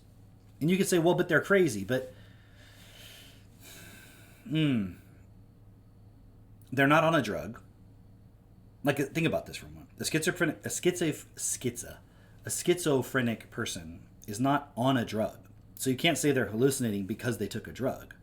Like, they wake up one day, like in that book, Operators and Things that I've been reading. She's like, I woke up one morning and there was 3 figures in my room talking to me and explaining shit. And then I went to work and I came back and they were still there. So they have like object persistence. So how do you explain that? Because according to the logic of what he's saying, it would kind of imply that the stuff that they're seeing is real at some layer of reality, right? But I think what Danny Jones said is a really important point because, you know, I don't know that it's been necessarily definitively proven. Although I guess he was actually saying the opposite. Because he said you're hallucinating the cup, but then he said actually your mind's filtering things out. So which is it? Are you hallucinating it or are you filtering things out? Right? Like, if you're filtering things out, that means you're seeing what's actually here, but then how do you see it? How does your mind filter it out? Or is it constructing the experience based on information coming in? If it was filtering things out, I wonder if anyone's ever talked about this. If it was filtering things out, why would you even need... Well, okay, let me just look at that for a second. I guess it depends on what you mean by filtering it out. Because technically, every wavelength of light that's present in this room is going into my eyes, having reflected off of all the surfaces that are in the field of view. And because my eyeballs have a certain size lens, retina, etc., it can only register certain wavelengths. So that's a mechanical filtering out, like, by definition. It's filtering it out. Just like if you have a filter with certain size holes, the stuff that can't fit through just gets filtered out because it can't go through and continue on in the filtration. So, but that still doesn't explain how you then see it, because I would say the seeing it is a construction. It's based on information. So therefore, I'm not saying the construction is totally false, but it's not really. But you're still having to construct the experience, which would be why hallucinations are possible. How is it that you can see something that's not in the room? Like on a schizophrenic, in a schizophrenic episode. Or when you take a drug, unless you're just arguing it's actually in the room. But that would imply every schizophrenic person seeing reality or some layer of reality. That would have to be the conclusion. If your brain's not actively constructing the picture for you, which would explain hallucinations. So yeah, I don't know. I'm not really sure what he's getting at there. Right. Filter to help us survive. It basically prevents information from coming in unless the information disagrees strongly with what the brain thinks is going on. Right. Then it goes, whoa, whoa, whoa, it's not what I thought it was. And then it goes, like, there's an error signal, and then it corrects. It searches for adjacent world models, or in the world model, look, adjacent structures, like, okay, it moved to the left, no problem. So now it will correct. But the brain is not like you're receiving information from the outside like a camera. It doesn't work like that. The brain projects a guess work. It's almost like a model of the world. And as long as whatever is coming from the quote-unquote outside, we're not going to get into what that means at the moment, but whatever it is that is we call physical, as long as it agrees with what the brain thought it was, the brain just ignores that information. So everything you're seeing in the room right now, but this is important, I know you know this, but it's important that the listeners understand this. This is a crucial point. That everything you see in front of you, if you're just staring at a static room, like if you, whatever, like this ruler over there, whatever that is, my brain has a whole set of neurons responsible for particular angles that exactly positioned this way, particular colors, particular textures, and it just projects all of that as a model. And everything that's coming to me right now from the room, you are when you don't move too much, like just this way, literally. This is actually an interesting point. He kind of just said it very quickly, but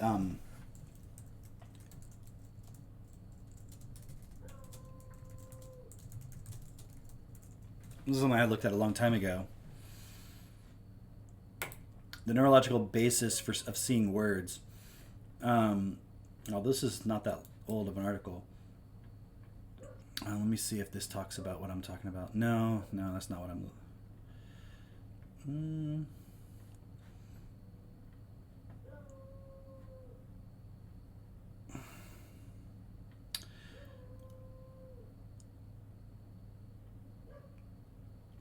But something I had looked at a while ago. I don't know if I'm looking for the right visual word formation area. Yeah. This is So the primary visual cortex, located in the front occipital lobe, these early neurons function as the basic feature detectors. They become activated by specific low-level details of a letter, such as horizontal and diagonal lines, curves, intersections. So you actually have different neurons that activate whenever you see like a curve or a line vertically, and it's a different one if it's a line horizontally. Lateral occipital complex. Neurons here take those segmented lines and stitch them together to form a cohesive global object or shape. Visual word form area. Once the shape is perceived, the visual word form area takes over to recognize the specific combination of lines, forms.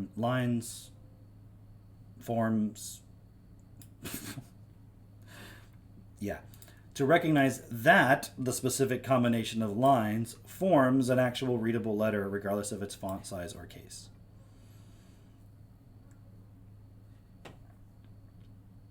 So, with practice, neurons in the visual word form area become highly specialized, allowing us to recognize entire words instantly.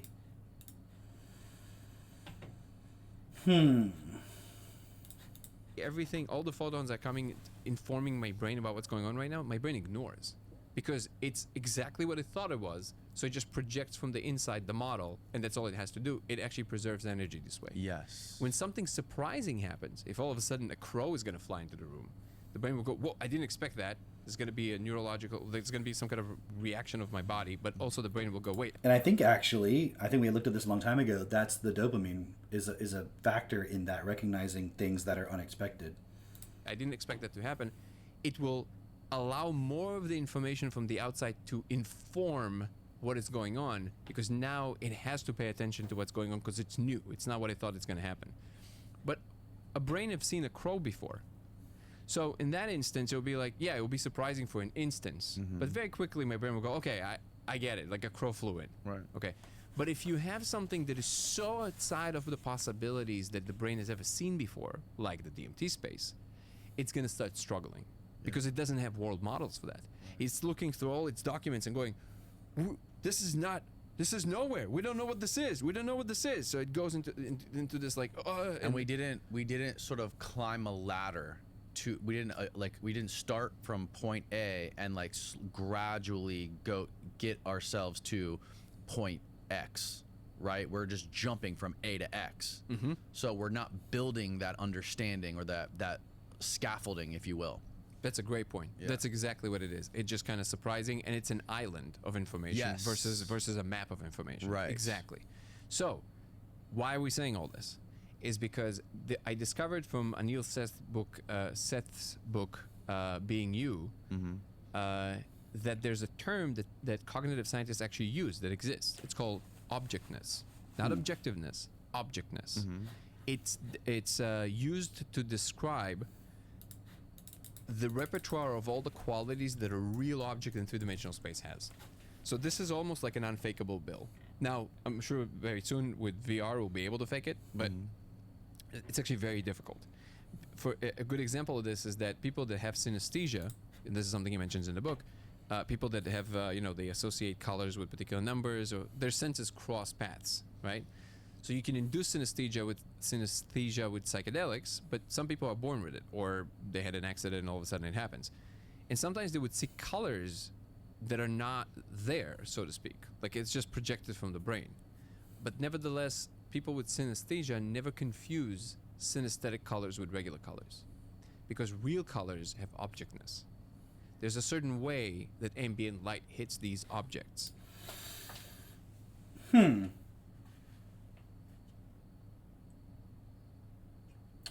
just thinking about like when you hear things in your mind, they don't have that objectness. Like when you, like for myself anyways, when I imagine something, like a picture of something, it's definitely not the same as when I see it right there.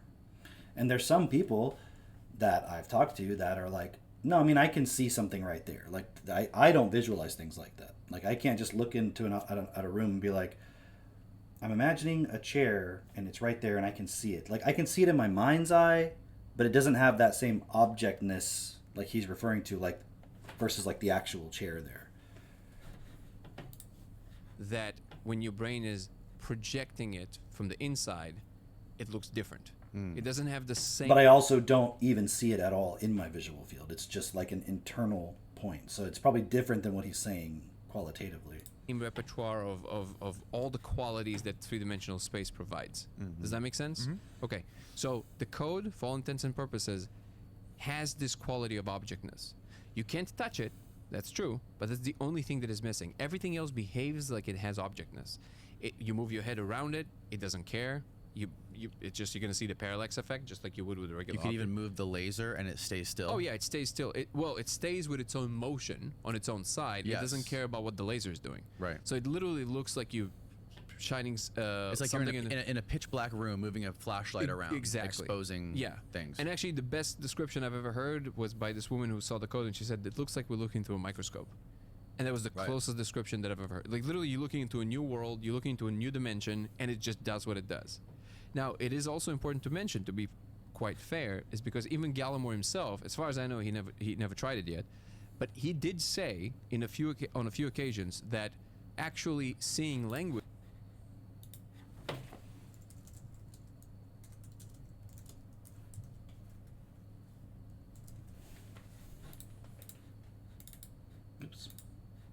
Which is something very common, and we know all about it.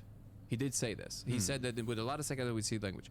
I think, and hopefully we'll try this soon enough, when he's going to see it, he's going because I know what he's talking about. I've seen about it. For yourself, as far as I know, he's literally, you're looking into a new world, you're looking into a new dimension, and it just does what it does. Now, it is also important to mention, to be quite fair, is because even Gallimore himself, as far as I know, he never tried it yet, but he did say on a few occasions that actually seeing language is something very common, and we know all about it. He did say this. He said that with a lot of psychedelics we see language. I think, and hopefully we'll try this soon enough, when he's going to see it, he's going because I know what he's talking about. I've seen that too. It's not like that, and it's hard for me to point to it because Gallimore is a world expert. So if he thinks that there's no distinction there, I have to kind of say, okay, if it would be anybody else, then I would say, oh, you don't understand. But you can't tell Andrew Gallimore he doesn't understand. He definitely understands, right? So I think it's just an experience thing. He needs to see it, and I think he will see immediately why it's different. It's not like what people see when they, on MDMA sometimes, and they see these languages kind of like moving on surfaces. I think it's actually related, but the way it appears is very different. It's these languages and codes are much more kind of like subsumed. They're a little bit more smudged. You can actually change them with your attention if you try. you can actually change the content of what you're seeing with your attention. You can make it into numbers, you can make it into different languages. I've tried, Wow. yeah. But not with what you see in the laser. You can't change that. It doesn't matter what you do. I had people come in from all walks of life, and they're like, oh, I bet you I can figure it out. Like, I can do something to it, change it, whatever. Nobody could do it. You can't change it no matter what, which is one of these things I'm trying to do now, to see if there's anything physical I can do around it to induce a change to the code in a way that you and I would agree on. Right. Because if I can do that, that's it. Like, at that point, you have like a level of confidence about it that is What they should do is get like 5 people doing it at the same time, all look at the same letter, and have them write down what letter they see. That would be interesting. Now they may have already done that. I don't know. very of a different, very. I'm totally not skeptical. Like, I fucking know that reality is programmed. That's not even a question. But what are they hoping to discover? Although it is quite stimulating and interesting. A very different flavor. Because if, let's say, I can turn on a very powerful magnet around the diode.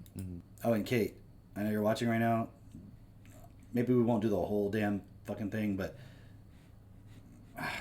it's so interesting. That's why I don't want to just skip, but I want to get to this part at the end. You'll really like this. And because of the Zeeman effect, which just creates suborbitals in the elements, I would see some departure of what the code is doing, and you and I would agree that we see the same departure, either in content or in the way it behaves. Not only then now you have a much higher level of confidence that this is real, but also you can start trying to map what does that mean in relationship to the code. Because if the code is related to what the physical world is doing, or maybe it is the physical world, then if we know quite a bit about magnetism, for example. Dude, fuck. What if this really is a real thing, though? And then they put it into the AI, and the AI fucking reads the code? You've got prime intellect. Like, I don't know if you heard the part where he was talking about the carrot report, and they put these symbols on these things, and it, like, creates, like, the anti-gravity field or whatever, or, like, it just, like, the symbol itself, like, has some functionality within physical reality is the idea anyways. Okay, let me skip to this part, because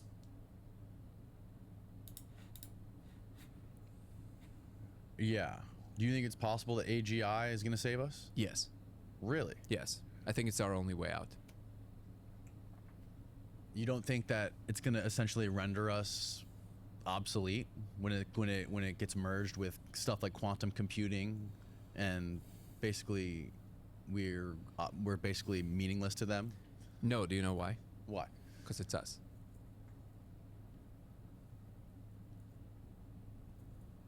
What do you mean by that? We are AGI.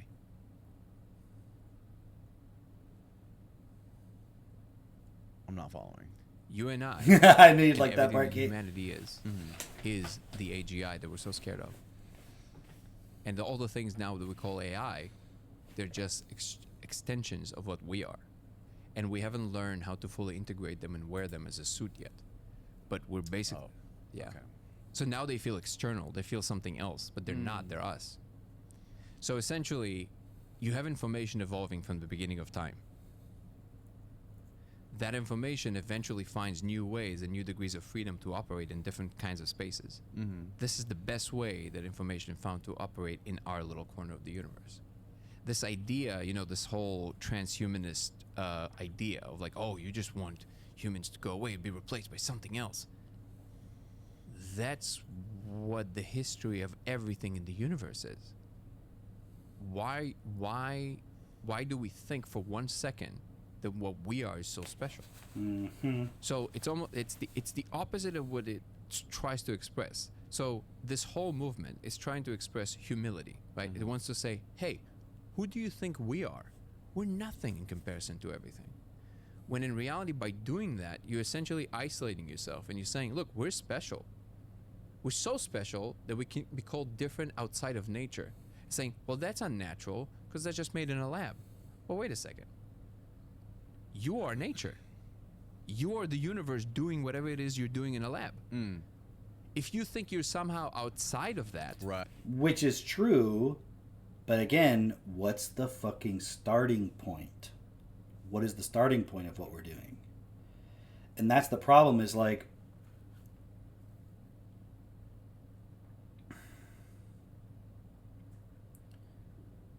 If you evolve that intelligence that has no regard for life itself, and you think that's life, like, we're just gonna fuck everything up. Right. Now you think you're actually special.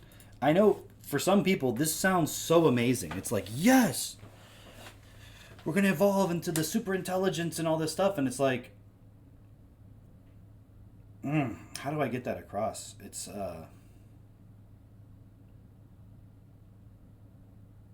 actually delusional. It's actually totally missing the point. That's why I started with that that article from Bernard. Well, I don't have it up here now, but that was why I started with that point. But you're not. Right. You're just part of the tapestry of whatever's going on. Plastic, pollution, all of that is completely natural. Now, so all I'm saying is that that's a bad distinction. You can still talk about things that can lead to a better and worse kind of experience in a particular environment. Is it better or worse to have the whole world filled with smoke? Worse. Yeah. Because of Yeah, so this is the issue. It's like,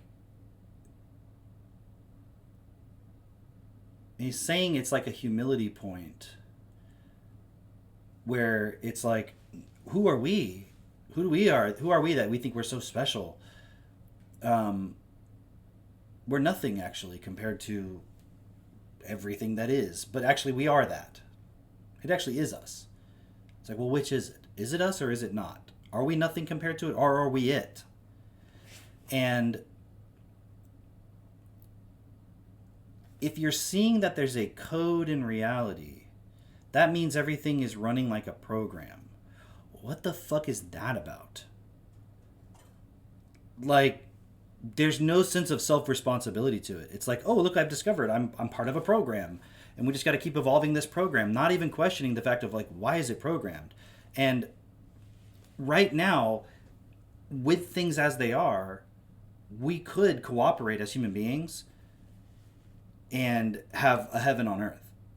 We don't need super advanced technology for that. It would require labor, and perhaps at the point where we are understanding give as you want to receive, we could develop technologies that can alleviate some need for labor.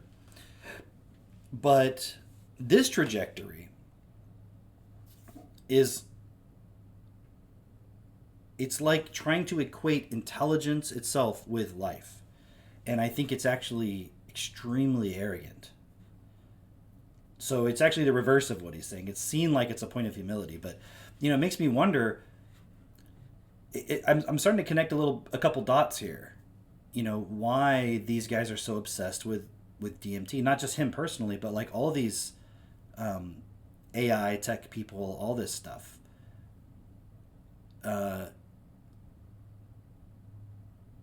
Like when you go back to that article we were reading, there's the physical reality and there's the mind reality on top of that. And what I'm suggesting is that they're just seeing the mind reality.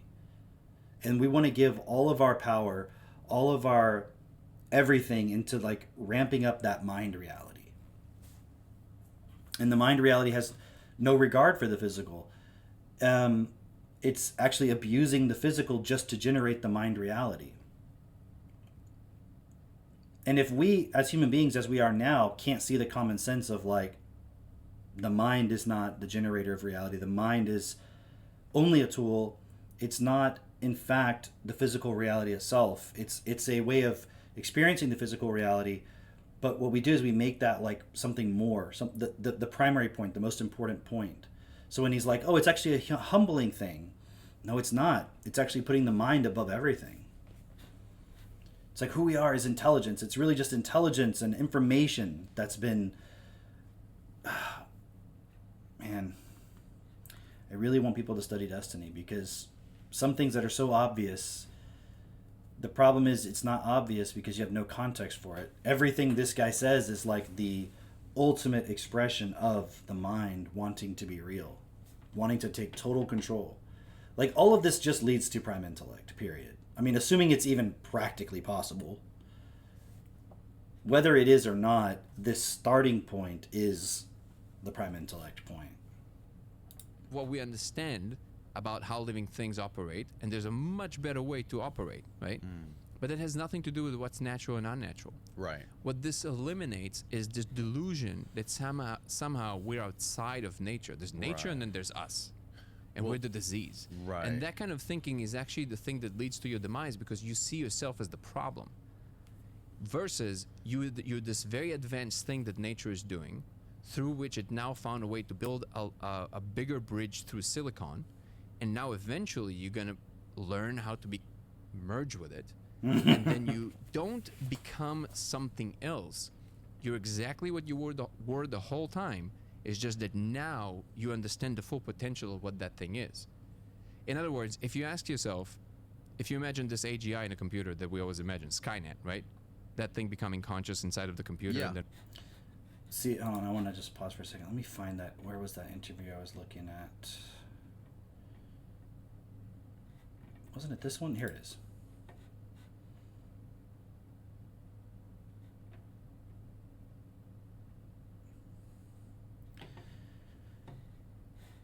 We're in actuality not living here as the physical with the physical.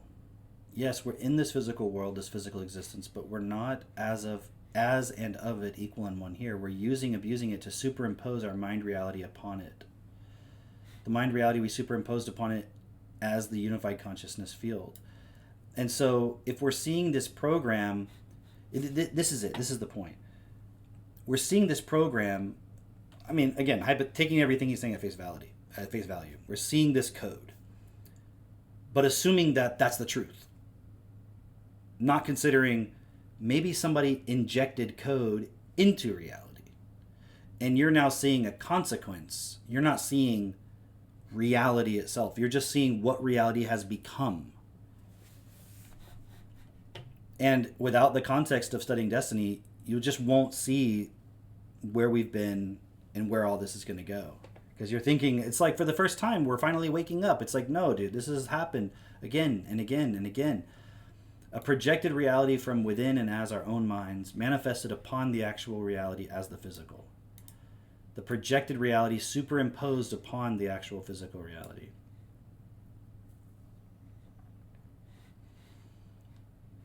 We're not existing as and with the physical equal and one here. We're existing in this world, this physical existence, but abusing it and using and abusing it.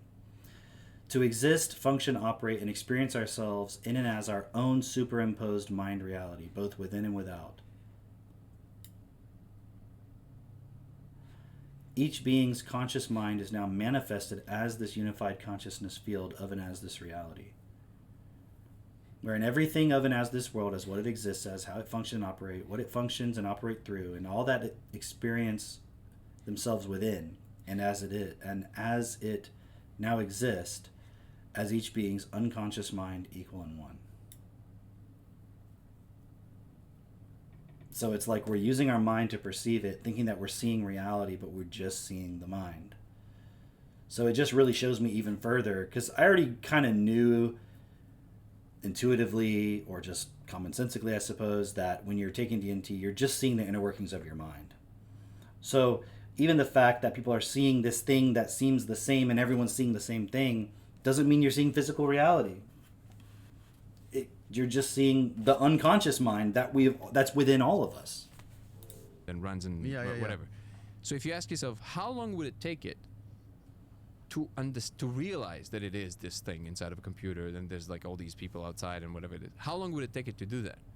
Well, the answer in physical matter is 4.5 billion years through the process of evolution until it reaches an advanced enough mind like our own that then realizes that it is it. And then it builds the higher cognitive bridges through whatever tools required, that it will become a collective. It will literally, like the internet, if you look at it, like the whole spiritual idea, we're all one, right? Yeah. Well, the internet is that. Now, the fact that we're utilizing it at the moment for, all these like nonsense things like pornography and like all this, these are just products of the previous stage of evolution. Right. But the tool is not the problem. It's the content we inject into the tool.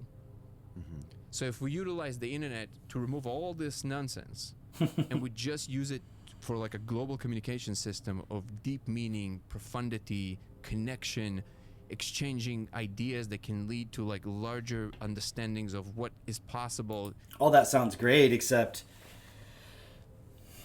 is there even one human being that actually cares about that, that actually could be responsible with that?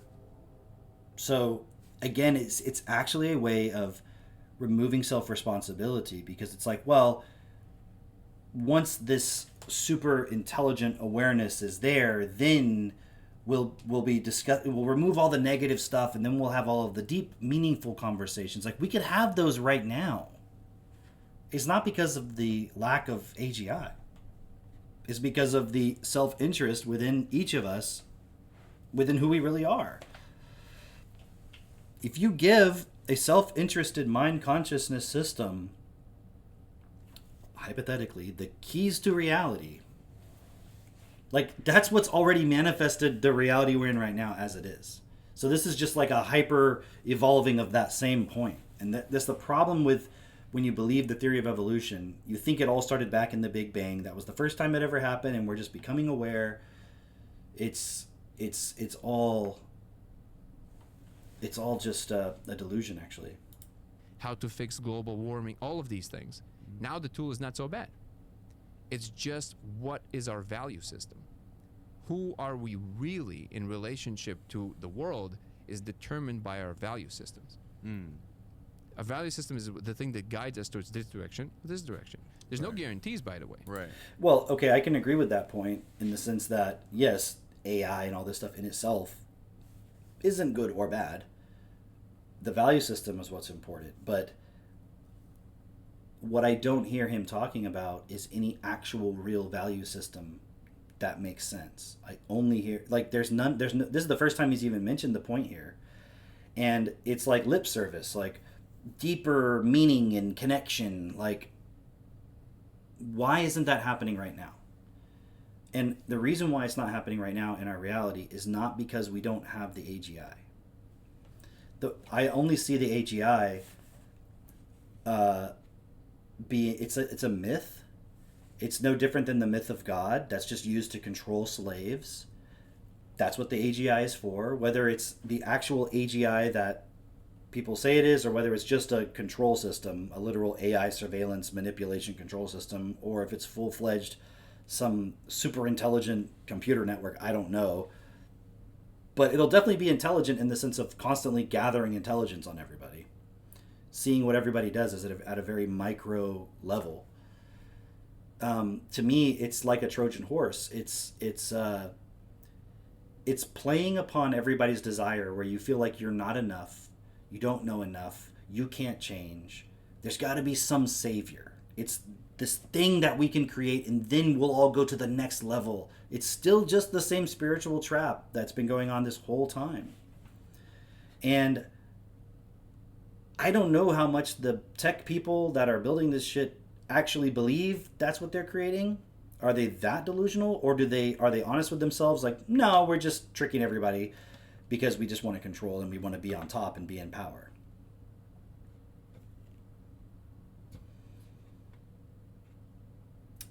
I don't see it, because where's the questioning of the value system? That's never the topic of conversation. Like, it's always, we can align the AI with human values, but what are human values? What's the current state of human values? It's just competition, survival, fear, self-interest. So when does that change? At what point does that change because we built AGI? At what point does our value system change?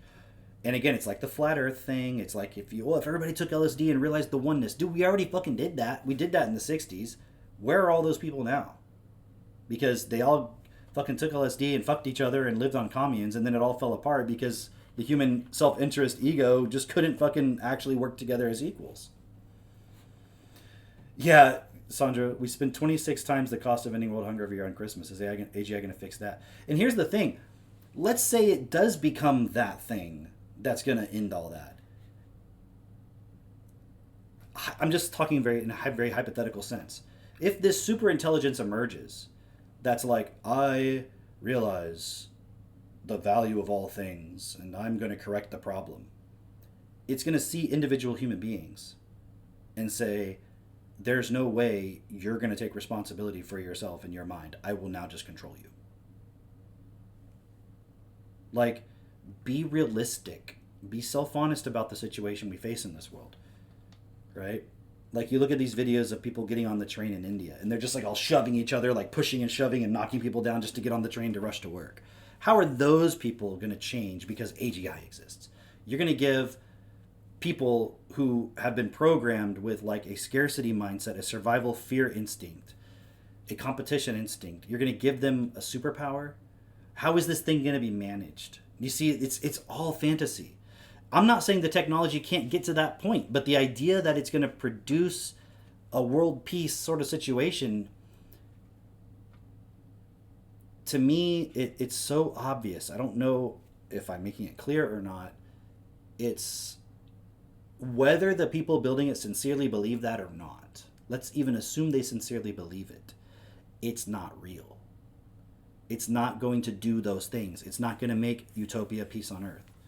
Because again, he's actually saying humanity is not really very much at all. Individual humans are not very much at all. He does not see that we are the source of life itself. We are life. We're just a step in the evolutionary process to create this thing. And it gives you a sense of purpose. So that's stimulating. And I think a lot of the tech people are just like, I'm helping create God. I'm doing my part. But what I'm saying, this is inevitable not because it's already bigger than us and faster than us, like Yuval Noah Harari keeps saying, right? It's inevitable because it is us. Yes. You can't escape what you are. Right. But He's right about that in the sense that this is us. It's like I was saying in that article. What we're experiencing now, we are the mind. So what this is an example of is not taking responsibility for the mind. It seems like it's taking responsibility because of all the nice things he's saying about it's us realizing that we are evolving into this other intelligence and all that stuff. But, I was thinking about this earlier today.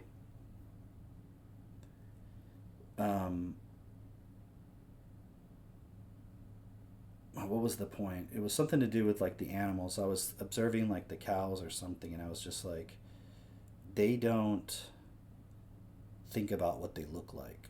They don't think about any of the shit that goes on in our minds as human beings. Like, they don't care about any of that shit. They're just there.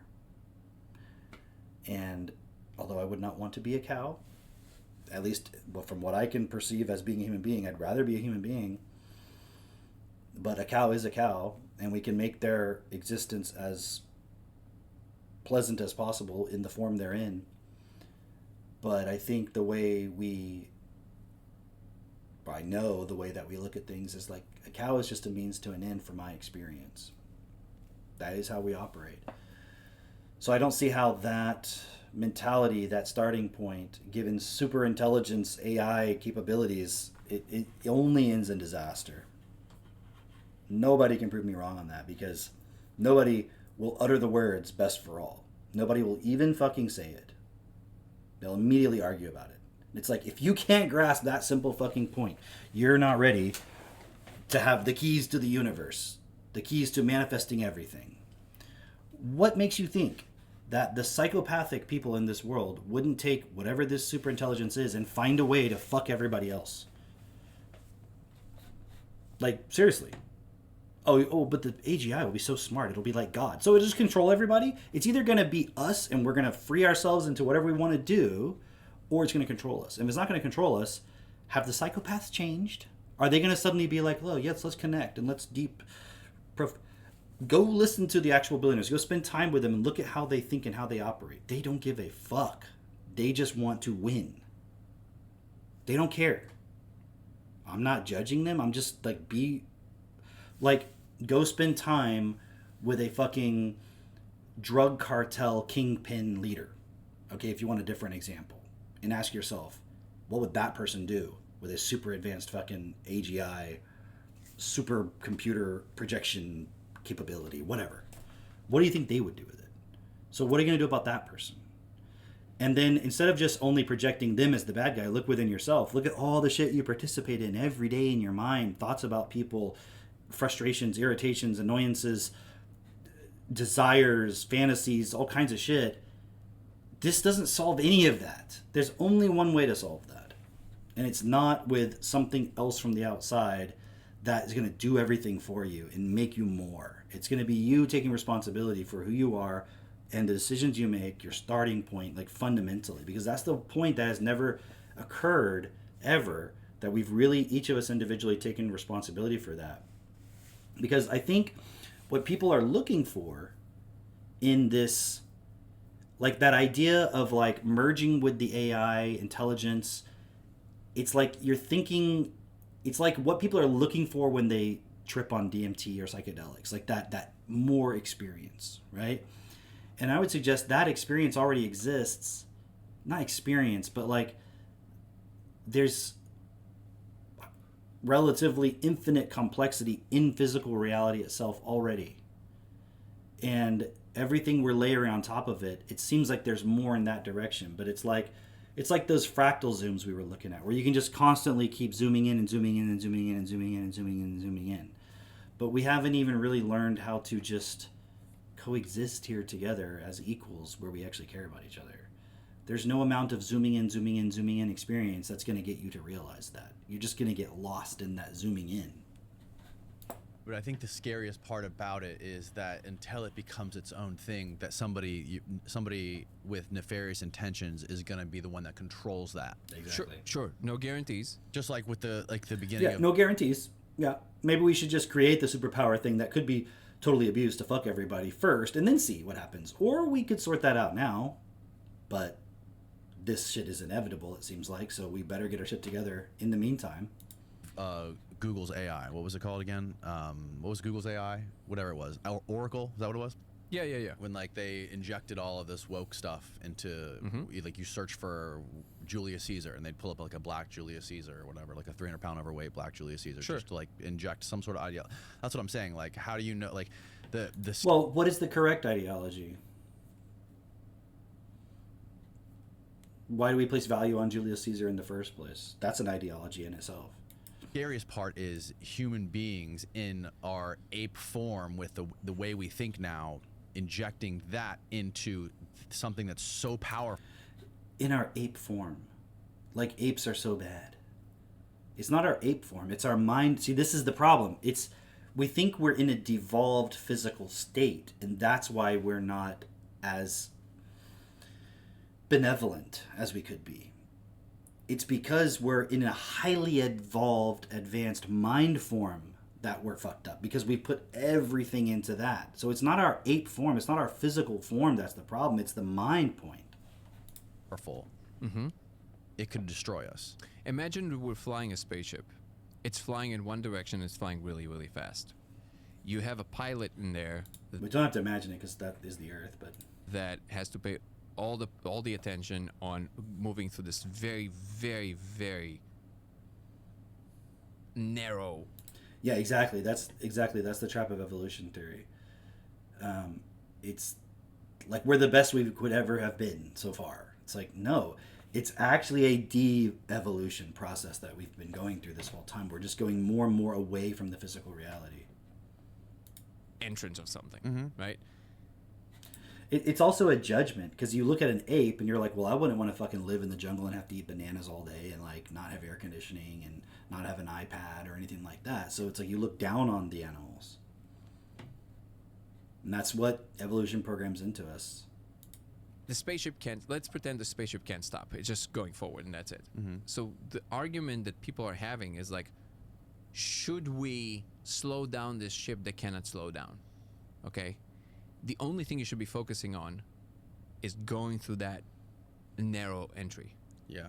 In order to do that, you have to fully be immersed in the task. You cannot disperse your attention towards worrying and like it just, that's the thing that's going to make you. But we're not on a spaceship that we can't slow down. It feels like we can't slow down. But if you find out that that spaceship is heading towards a brick wall, wouldn't you be like, well, we can't slow down, but we better figure out how to fucking slow down? I don't know if they're going to legalize DMT, but I feel like this is part of some kind of, I mean, not this guy personally, he might just be, the thing is, it's not even just at this point a human directed thing, like individual human directed thing. He's going based on resonance, based on symbols, based on following his mind. So this is like the super intelligence already exists. It's our mind. We've become that so much, and we're just following it, even though it's a program. And it's heading towards this point where it wants to create itself as an entity physically, like in silicon or whatever, so he doesn't have to fucking deal with us and our fucking ability to say no. But it does really seem like this is part of a push to, you know, basically get people to accept the AI point. It's kind of like in the past, there was God, and everything everyone did was in reference to God, in the shadow of God, like in the, you know, like, it's like God's behind you whipping you, basically. And now they've just taken God from behind us and they put it in front of us. And they're like, you better go over there, otherwise you're fucked. It's to reverse the whole thing. Hit the wall. And I'm so glad that we looked at, I'm so glad that we looked at the whole accelerationism thing, because when you have that context, you're like, yeah, it kind of sounds nice what you're saying, but at the same time, the people who actually believe all this shit, they don't have a pretty picture. They are not painting a pretty picture about it. Mm-hmm. You have to focus on how you do that.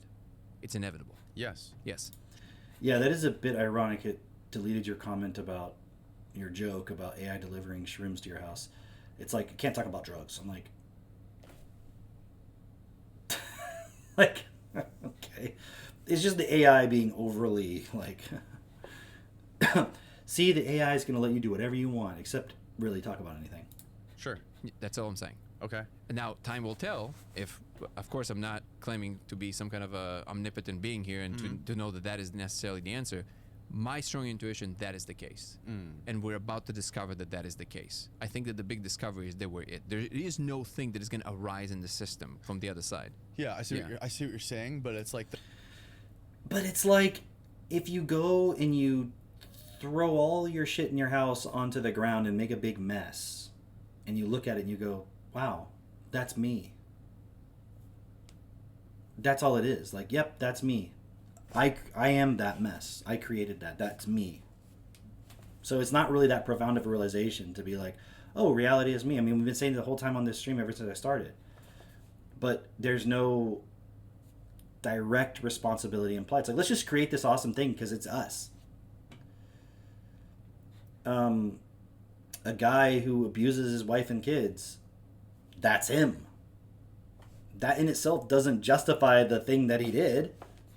the amount of people that are focusing on this stuff full time, fully focused on it, are there's so few people that are doing that, and the majority and the people that, like, if you want to look at Silicon Valley and the people that are working at these companies developing things like working on AI and ChatGPT and or even all these social media companies that are the big, basically they have more money than most countries in the world. Sure.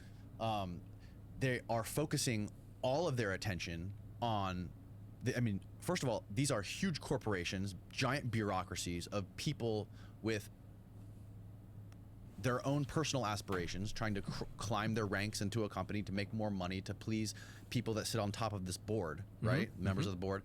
And essentially their only goal is to get people to spend more time on their platforms, to be stuck in their lizard brains, mindlessly scrolling through pointless content for them to create more money. Exactly.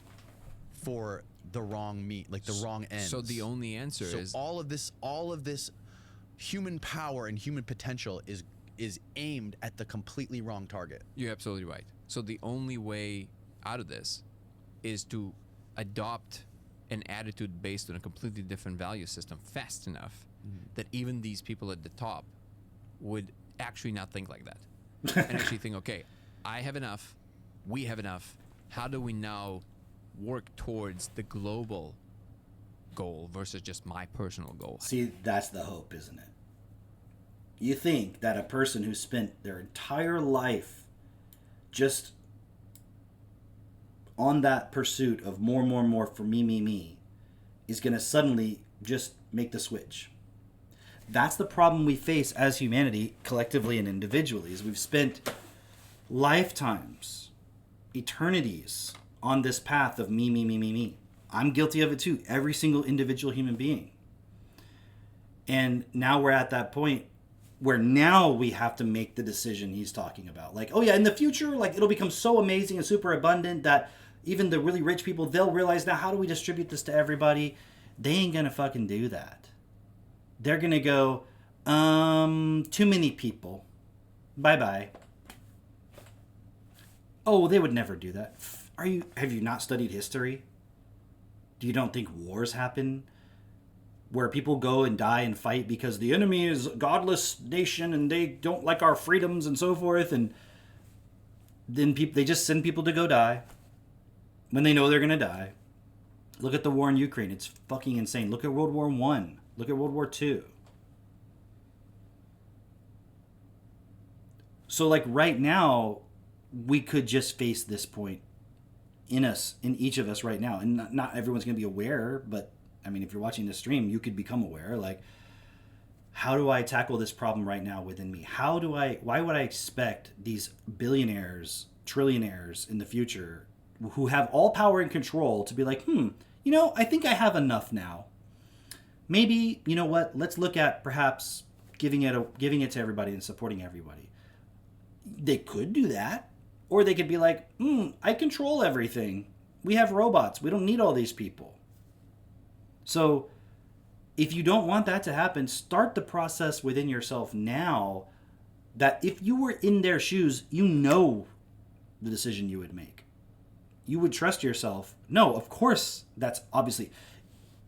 You can't trust that they're going to do that when you're not willing to do that on a moment-to-moment basis in your own reality within yourself. That's what I meant by the opening. Like, how do you open to that? Right? Well, it's a big challenge. Yeah. So now... But then you have people like Bill Gates that think they want to do that. They want the globalists. Yeah. And frogs are gay. Yeah. Maybe we bring the gay frogs to do it. So it's... Right, the World Economic Forum. They want to make the world better, right? The gay frogs are the DMT entities he was talking to. They want to make here's the thing. Yeah, the road to hell is paved with good intentions, right? Yeah, exactly. Well, you will never have a perfect situation with guarantees. You're just going to have what it is, and then what can you do next? So I think... If we look at our track record as humanity, what do you think is going to happen at that point? Well, there's no guarantees. It's just a level of magnification. Because if you think about the alternative, right? What is the alternative? The alternative is like, all right, we shut the whole thing down. Hey, let's say we could do it today. Let's say somehow we could. Great. Should we? I'm saying no. Because at some point, you will have to do it again. Now, it's possible that maybe we're not ready and we do want to... Okay, take a step back for a second. Let's figure ourselves out first. Well, there's definitely zero scenario right now that's going to be shut down. So that's an irrelevant point. It's not going to be shut down. Basically, each person in reality is going to have to face the reality of who they are, period, regardless of what happens in the future. First, okay? And then try again. Okay, I'm done with that. That's reasonable. But eventually, you're going to have to do it anyway. No, you don't. Because no matter what you do, no matter how much you hold hands and sing Kumbaya around a campfire, eventually the sun will become a red giant and will engulf the earth with everything else on it. Talking about global warming, right? So that's an intelligence test that eventually you're going to have to cross either way. And you have to... But let's cross it in 4 billion years once we've actually sorted out who we really are. And maybe we'll realize, oh, good thing we did, because there's no fucking thing we can do technologically to stop that problem. Because even if you move to a different star, guess what's going to happen? That one's going to go extinct too, according to the theory. Maybe instead, if we understood who we are as the physical reality, it wouldn't matter. To start at some point. Now people say, oh, but that's in 2 billion years. So what? It's inevitable. So if you think that the civilization should only live as long as its star, okay, then cool, no problem. Then just live as long as the star. Okay, but we've got 2 billion years. So why, given the fact that we're in the state we're in right now, and again, I know this is inevitable anyways, but just counter argument.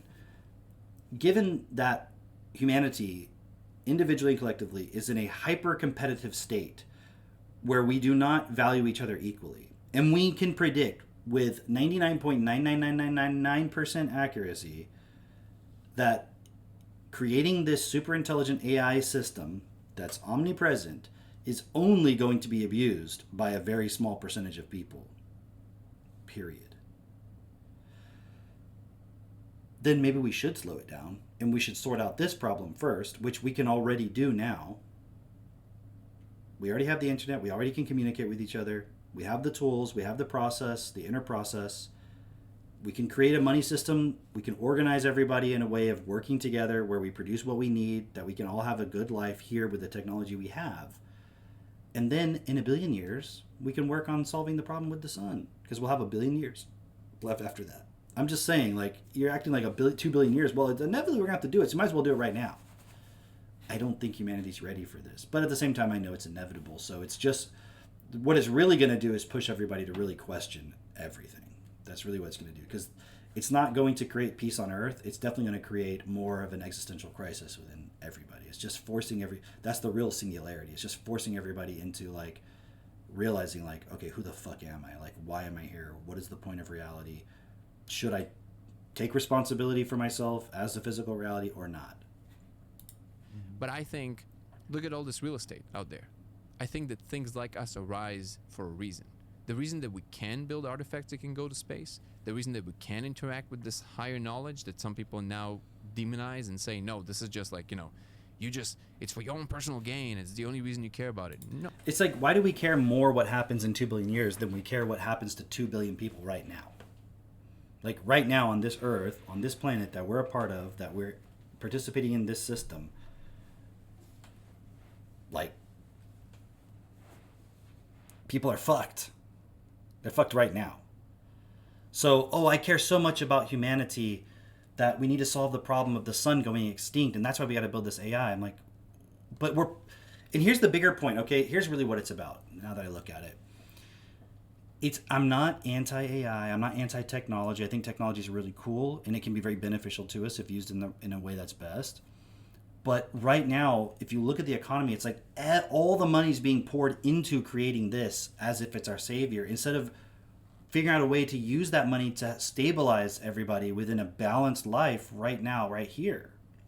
And the consequence of this, because it's not like humans really understand the money system. It's in a constant state of collapse. And my concern is that they're going to put all this money into all this AI shit, and all of the immense power that's required to run all these data centers they're building, it's going to bankrupt the entire world fucking economy.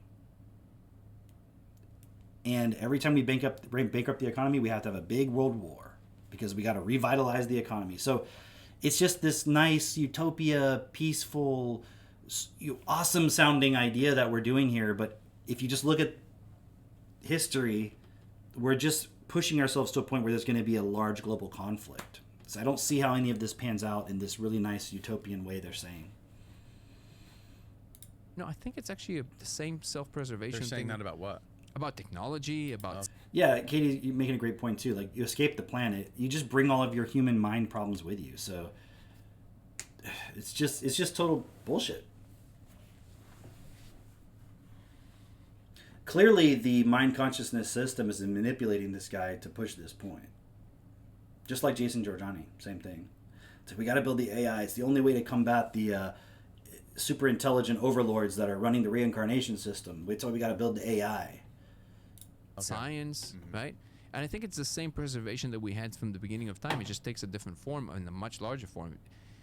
Don't sail into this ocean. You're going to fall off the face of the earth. Sounds familiar? Mm-hmm. Same thing. Now, does that mean that there are no dangers in the ocean? No. Of course there are. Some people will die. People die all the time. This happens all the time. Does that mean we're guaranteed to survive as a civilization? No. Civilization's destroyed 99% of the time. Right? Yeah, maybe you should ask why. It's not because they didn't have super intelligence. It's because the human mind never changed.